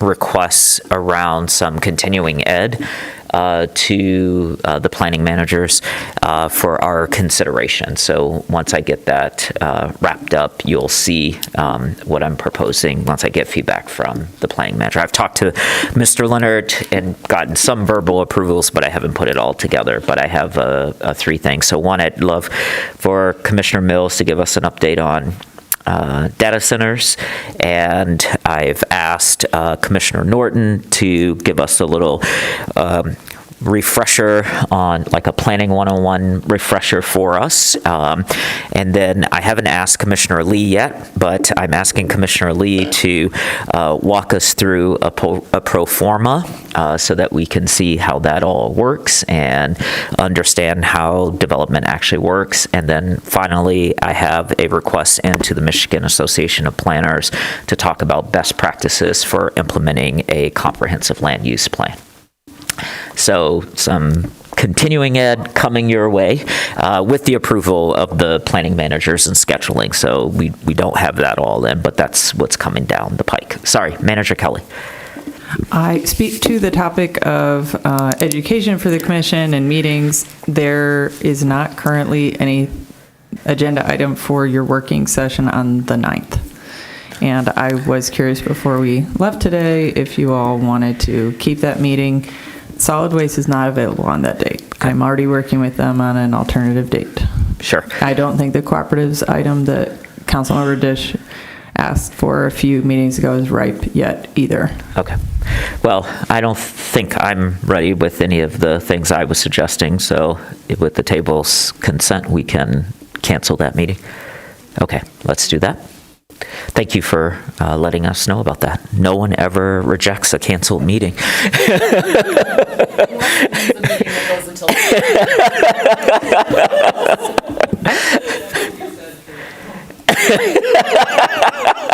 My mic conveniently went out. It did. It went out when you were like, I don't think that's true. This group loves meetings. All right. Any other commission proposed business? With that, I will entertain a motion to adjourn. Moved by Commissioner Lee, seconded by Commissioner Hammerschmidt. All those in favor, say aye. Aye. All those opposed, same sign. We are adjourned. Is an